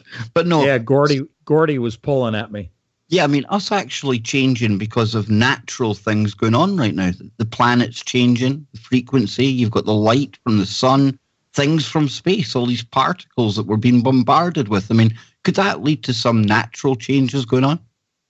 Yeah, sure. Our DNA resonates at specific frequencies, and it communicates using primarily photons, information within our DNA and to our brains. And therefore, if you disrupt electromagnetically through charged particles, positive and negative particles, electrons and protons, coming from the sun and coming from the cosmos itself in the form of gamma rays and X-rays, then you do have damage done not only to the skin in terms of ultraviolets that we've been talking about the last couple of days, potentially causing skin cancer, etc., but DNA damage also, because these charged particles do penetrate our bodies. Certainly gamma rays and X-rays, everyone knows that penetrates our bodies. And that's the primary damage that is done through radiation poisoning when you're exposed to a radioactive isotope that is, presenting different wavelengths of gamma rays and alpha rays. So DNA damage definitely is done. And, we talked about in the last show on Friday briefly about this upcoming eclipse on the 21st of August. And my recommendation is to shelter in place. Don't be outside during the eclipse, and protect your DNA. So go ahead. I remember when the eclipse came over here last time, Johnny, and typically you can never see the sun at the best of times here, right? So we didn't have really many issues with people going out and looking at eclipses, but it's not exactly a good thing to be doing, Johnny, unless you've got some kind of reflective surface. You're casting the kind of eclipse onto something, right? You're my NASA buff and you're my astronomer. Come on, dude, the eclipse. Any tips for people out there? Oh, Kev, honestly, I'll tell you what, if you can get a hold of a welder's helmet, then you're in for a really great show. But there's, as you say, Kev, there's loads of ways to do it that you don't even have to look at the sun. You can use, it's a piece of paper with a hole in it, and there's so many things you can use. But I would love to be there, Kev, to see that eclipse, because it's going to be amazing. And another amazing thing, Kev, is August the 12th. We have a meteor shower which will be the brightest in history, and we won't see it for another 96 years. So if you can get out, and it will be visible all over the world. So, you know, Tony, people say all this kind of stuff talking about signs in the sky.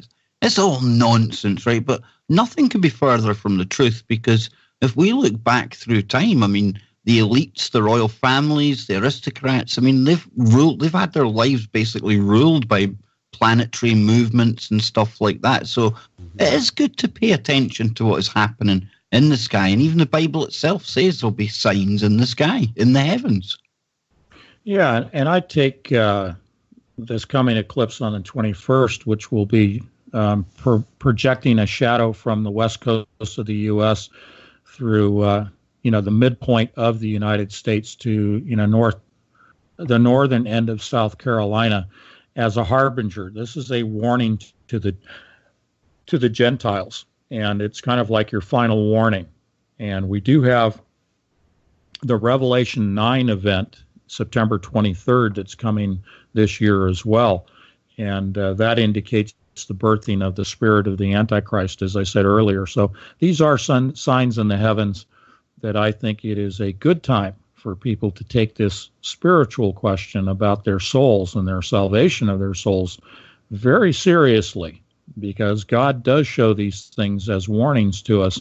And yes, in terms of, astrology, those in the mystical societies, the mystery societies, etc., do pay attention to the movement of the planets, the positions of the stars, what's happening in the constellations. And I want to just very briefly go back and quote one piece of scripture here today when we talk about the transformations, the augmentations, the things that happen due to the Holy Spirit. And this is John 14, 12 to 14 out of the New International Version, just because it's online and it's easy for me to grasp real quick. It says, "Very truly I tell you, whoever believes in me will do the works I have been doing, and they will do even greater things than these, because I am going to the Father." This is Jesus Christ talking just prior to his crucifixion and saying that we who will be indwelt with the Holy Spirit will do even greater things than he. So when we are talking about this transformation, it is even above and beyond the miracles that Jesus Christ himself performed. That's how you defeat AI and the technologies of Satan. Go ahead, my friend. And that's the kind of powers we're going to need, because when you look at science today and the kind of things that they're doing with CRISPR-9 technology, the gene editing stuff, I mean, we often laugh and joke about there's been the times of Noah, or compare it to Babylon and stuff like that. But literally today, I mean, the stuff that they're able to do and the stuff that they must be doing in these deep underground facilities, it would even make our minds boggle. And, call it a supernatural toolkit, quantum entanglement, whatever you like. I mean, we are going to be equipped with something to actually fight that. But like I said at the end of hour number 1, I mean, we are so much better than any false replica of us that they can ever try to make. Now, Tony, this has been the first one of our 2-hour shows tonight, and it's been, like I said, so great to chill out. For new listeners out there, and you can check out Anthony's work over at anthonypatch.com. He'll be back on Wednesday night for another 2 hours as well, because KBS Now, Monday through Thursday, will be a 2-hour show. I hope the chat room is something to go by, because if it is, Johnny, then people are loving this, and it opens up so many more avenues for us. We can make full use of the phones now, Johnny. Do you get that, Johnny? The phones. And think of all the mad topics we can get into, man. Spend time digging up information. I'm going to love it.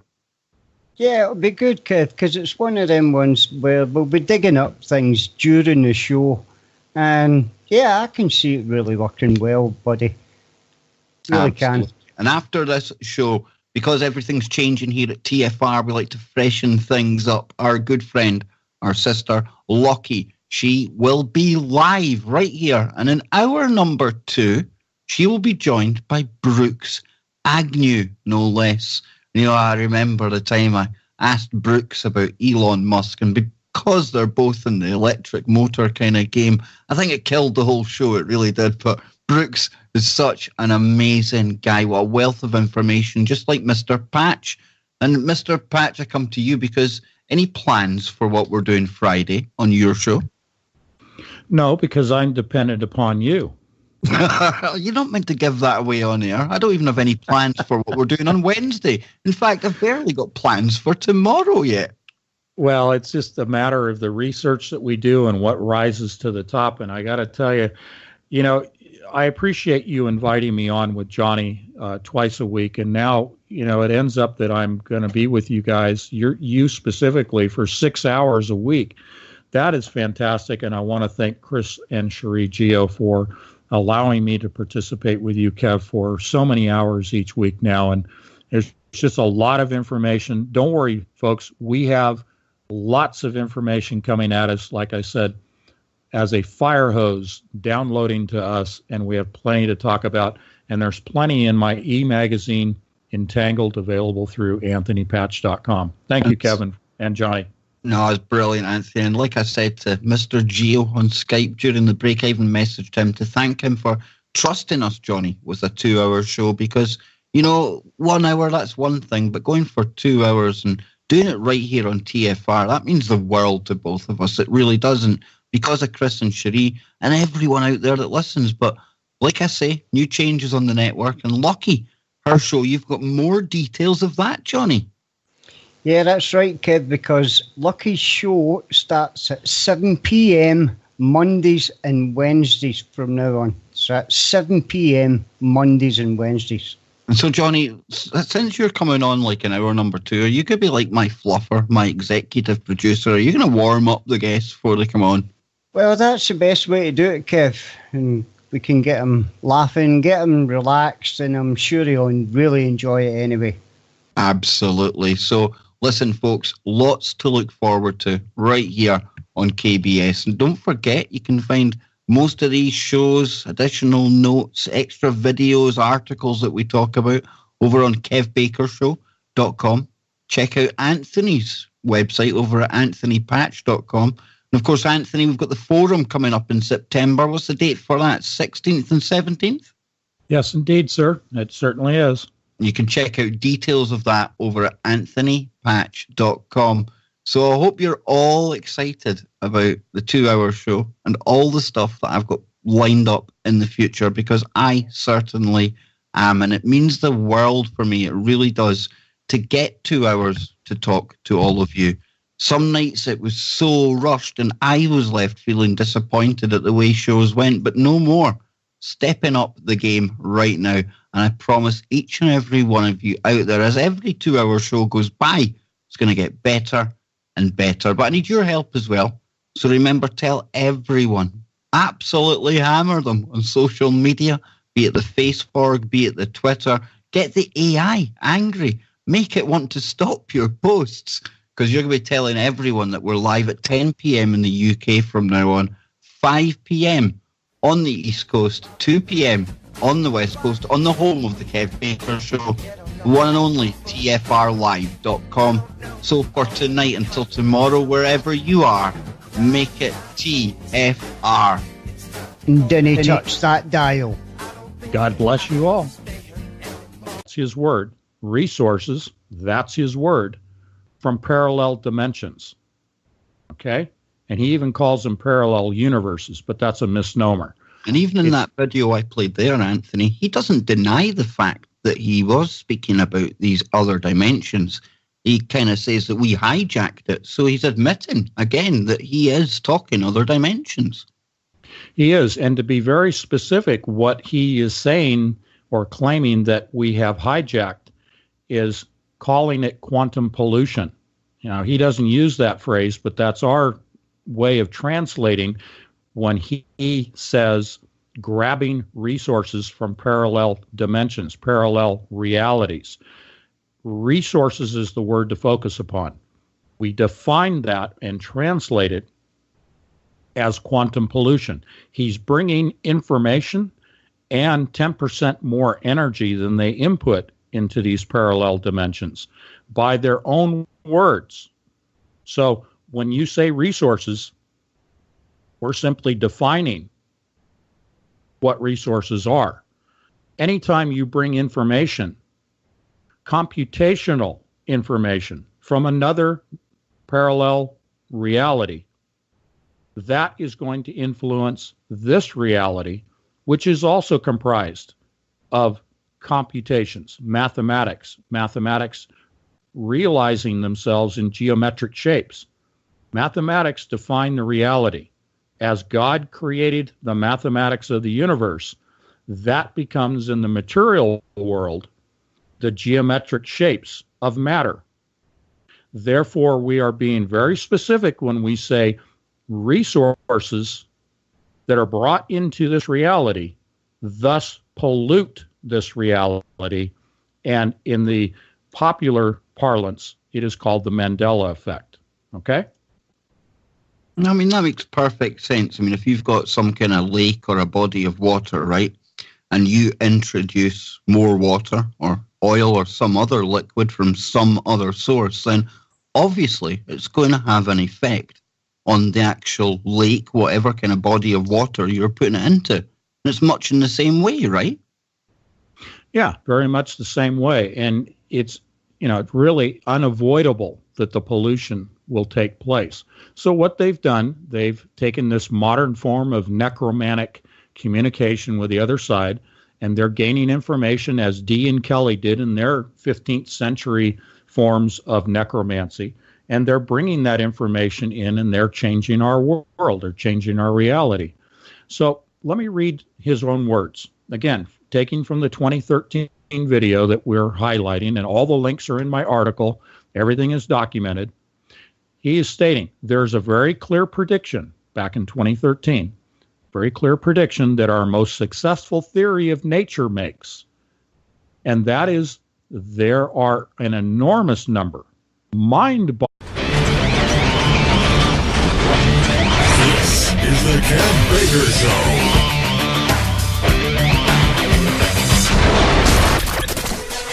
Seeking answers to age-old questions, deciphering the world painted around you by the mainstream media. This is the Kev Baker Show. And now, here is your host, Kev Baker.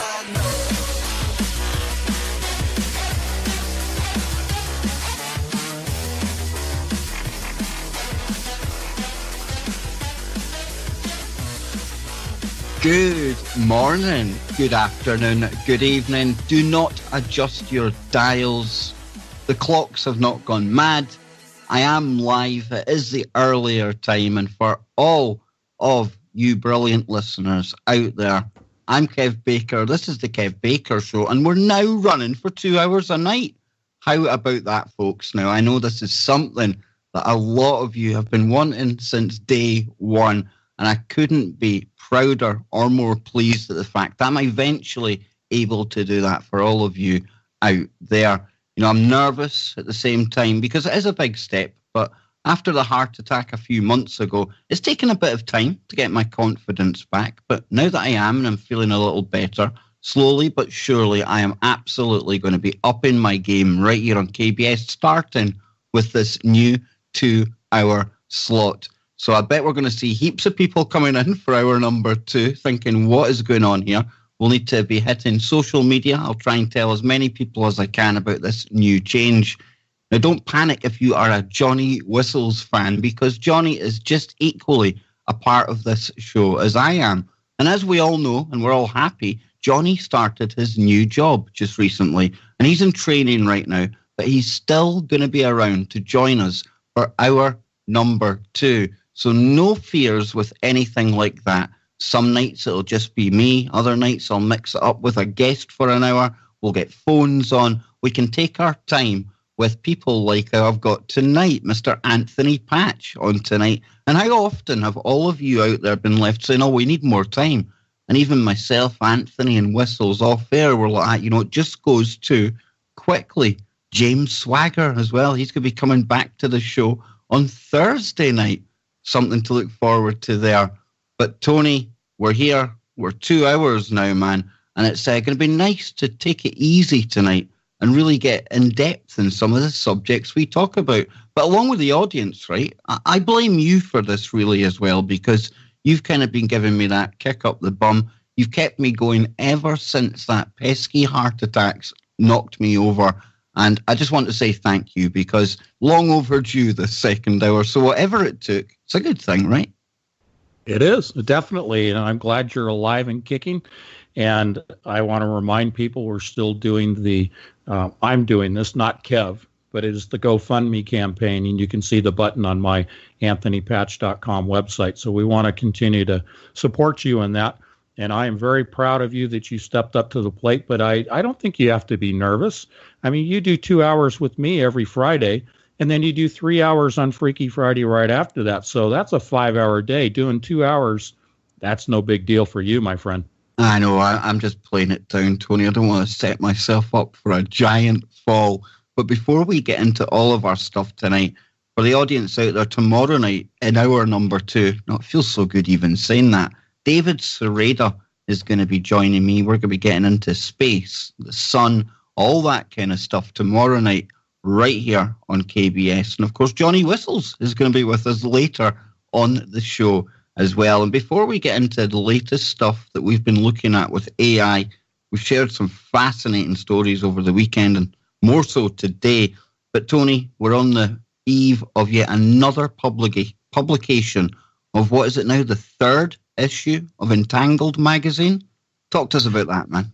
Yes, indeed. And tomorrow is publication day for Entangled magazine, available at anthonypatch.com. I want to thank everybody that's contributed to this issue. It is now, we started in June. The first issue was almost 60 pages. The second one, we jumped up to almost 70 pages, I believe it was. This one is 133 pages. So we are providing, we hope, plenty of value to our subscribers, cutting-edge information, tip of the spear information. And Kev Baker himself has produced 12 articles along with the linked videos of the best conversations that we have engaged in over the last several years. So the highlights, including written articles that accompany his YouTube videos, the archives, if you will, from TFR of our past shows. And I really encourage people to subscribe and take a look at what Kev and I have talked about, because for the new listeners out there, it will provide you that foundation to the things that we focus on, which is AI, particle physics, of course, CERN, DNA, and the whole world of quantum computing. And because we're at the tip of the spear, we don't spend a lot of time talking about the foundational aspects of those topics because there just hasn't been time. But now with the 2-hour show, we can do a little bit of review, but we're going to continue to press forward because the information continues to come at us like a fire hose. Take it away, my friend. We always get new listeners all the time, and they've got brains the same as all of us. They're very analytical. They like to go over the finer details. And I often get asked, where can I find all the information, all the shows that you guys have done on this? Because I'm totally new to it. And the fact you gave me the opportunity to compile those articles, that's going to be a gold mine for people just like that.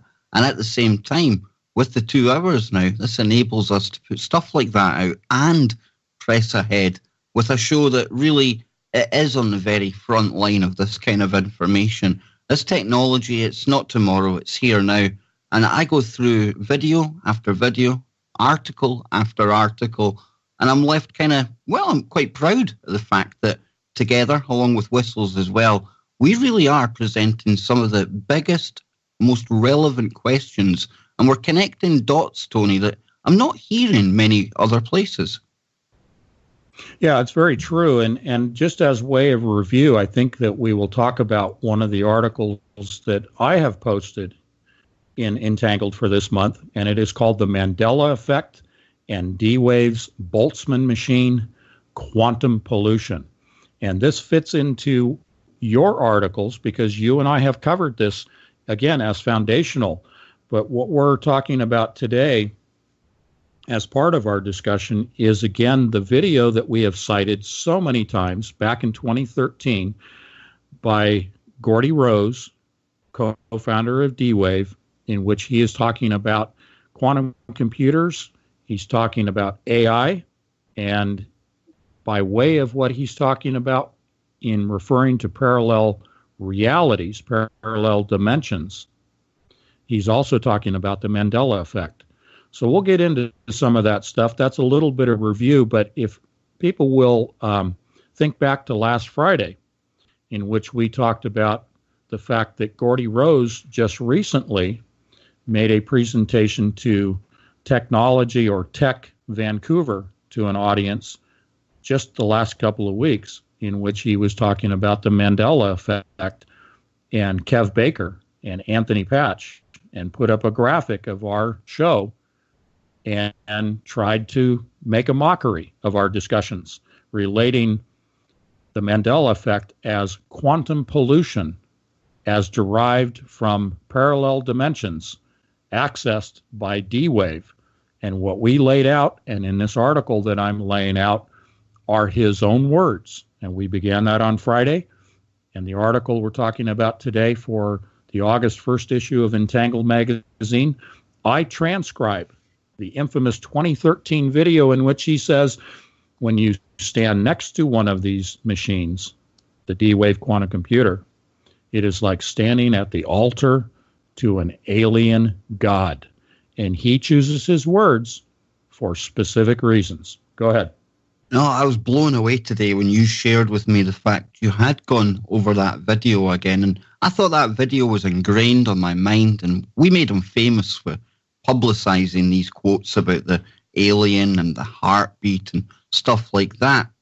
And, for you to turn around and say, I found more in here that we kind of looked over the first time, and listening to you speaking about it before the show, unbelievable. Yet more revelations on that video from 2013. But for new listeners here tonight, we might have other listeners thinking they're tuning in for another show. This is the Kev Baker Show.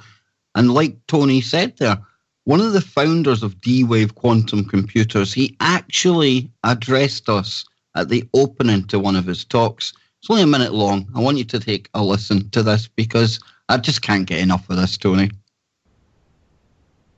My previous company was D-Wave. I'll just show you a couple things. We built what are still the world's only quantum computers that you can buy. And the company, D-Wave, has been doing this. Thanks. I didn't really have much to do with it, but so this is one of them. This is one of the processors. And a lot of interesting things happened to me over the years there. I got sent pajamas, a whole bunch of stuff. There's lots of interesting things that happen when you build something like a quantum computer. But just as an aside, because I thought it was funny, one of the interesting things that's happened from the D-Wave story is there's this gigantic conspiracy that's arisen on the internet that goes like this. So D-Wave builds quantum computers. The way that they work, if you know how this works, is one of the interpretations is that you tap into these parallel universes and they do computations. Sounds really weird. But what's happened is this idea has been hijacked to describe something called the Mandela effect, which is this thing where the past changes. So think about something you know to be true from the past.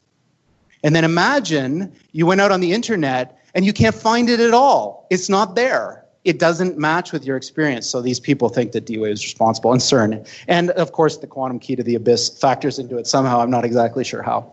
Oh, you know, Gordy, you know. And I laugh because for years now, like we've been saying, we've spoke about this guy, and I think it's a confirmation that we're onto something, that he took time to address us. Now, we went over that on Tony's show the other night. You can find that in the archives or on YouTube.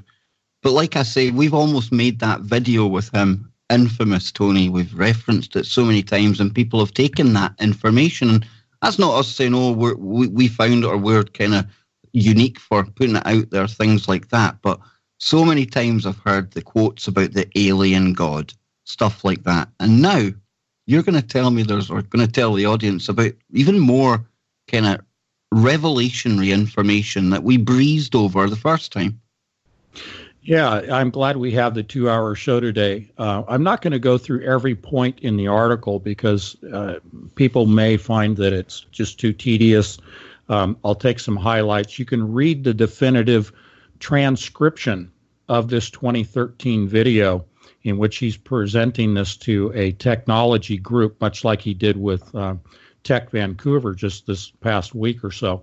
So I'm going to read this to you because his own words back up what we have said, and what we have said from the beginning have been his own words.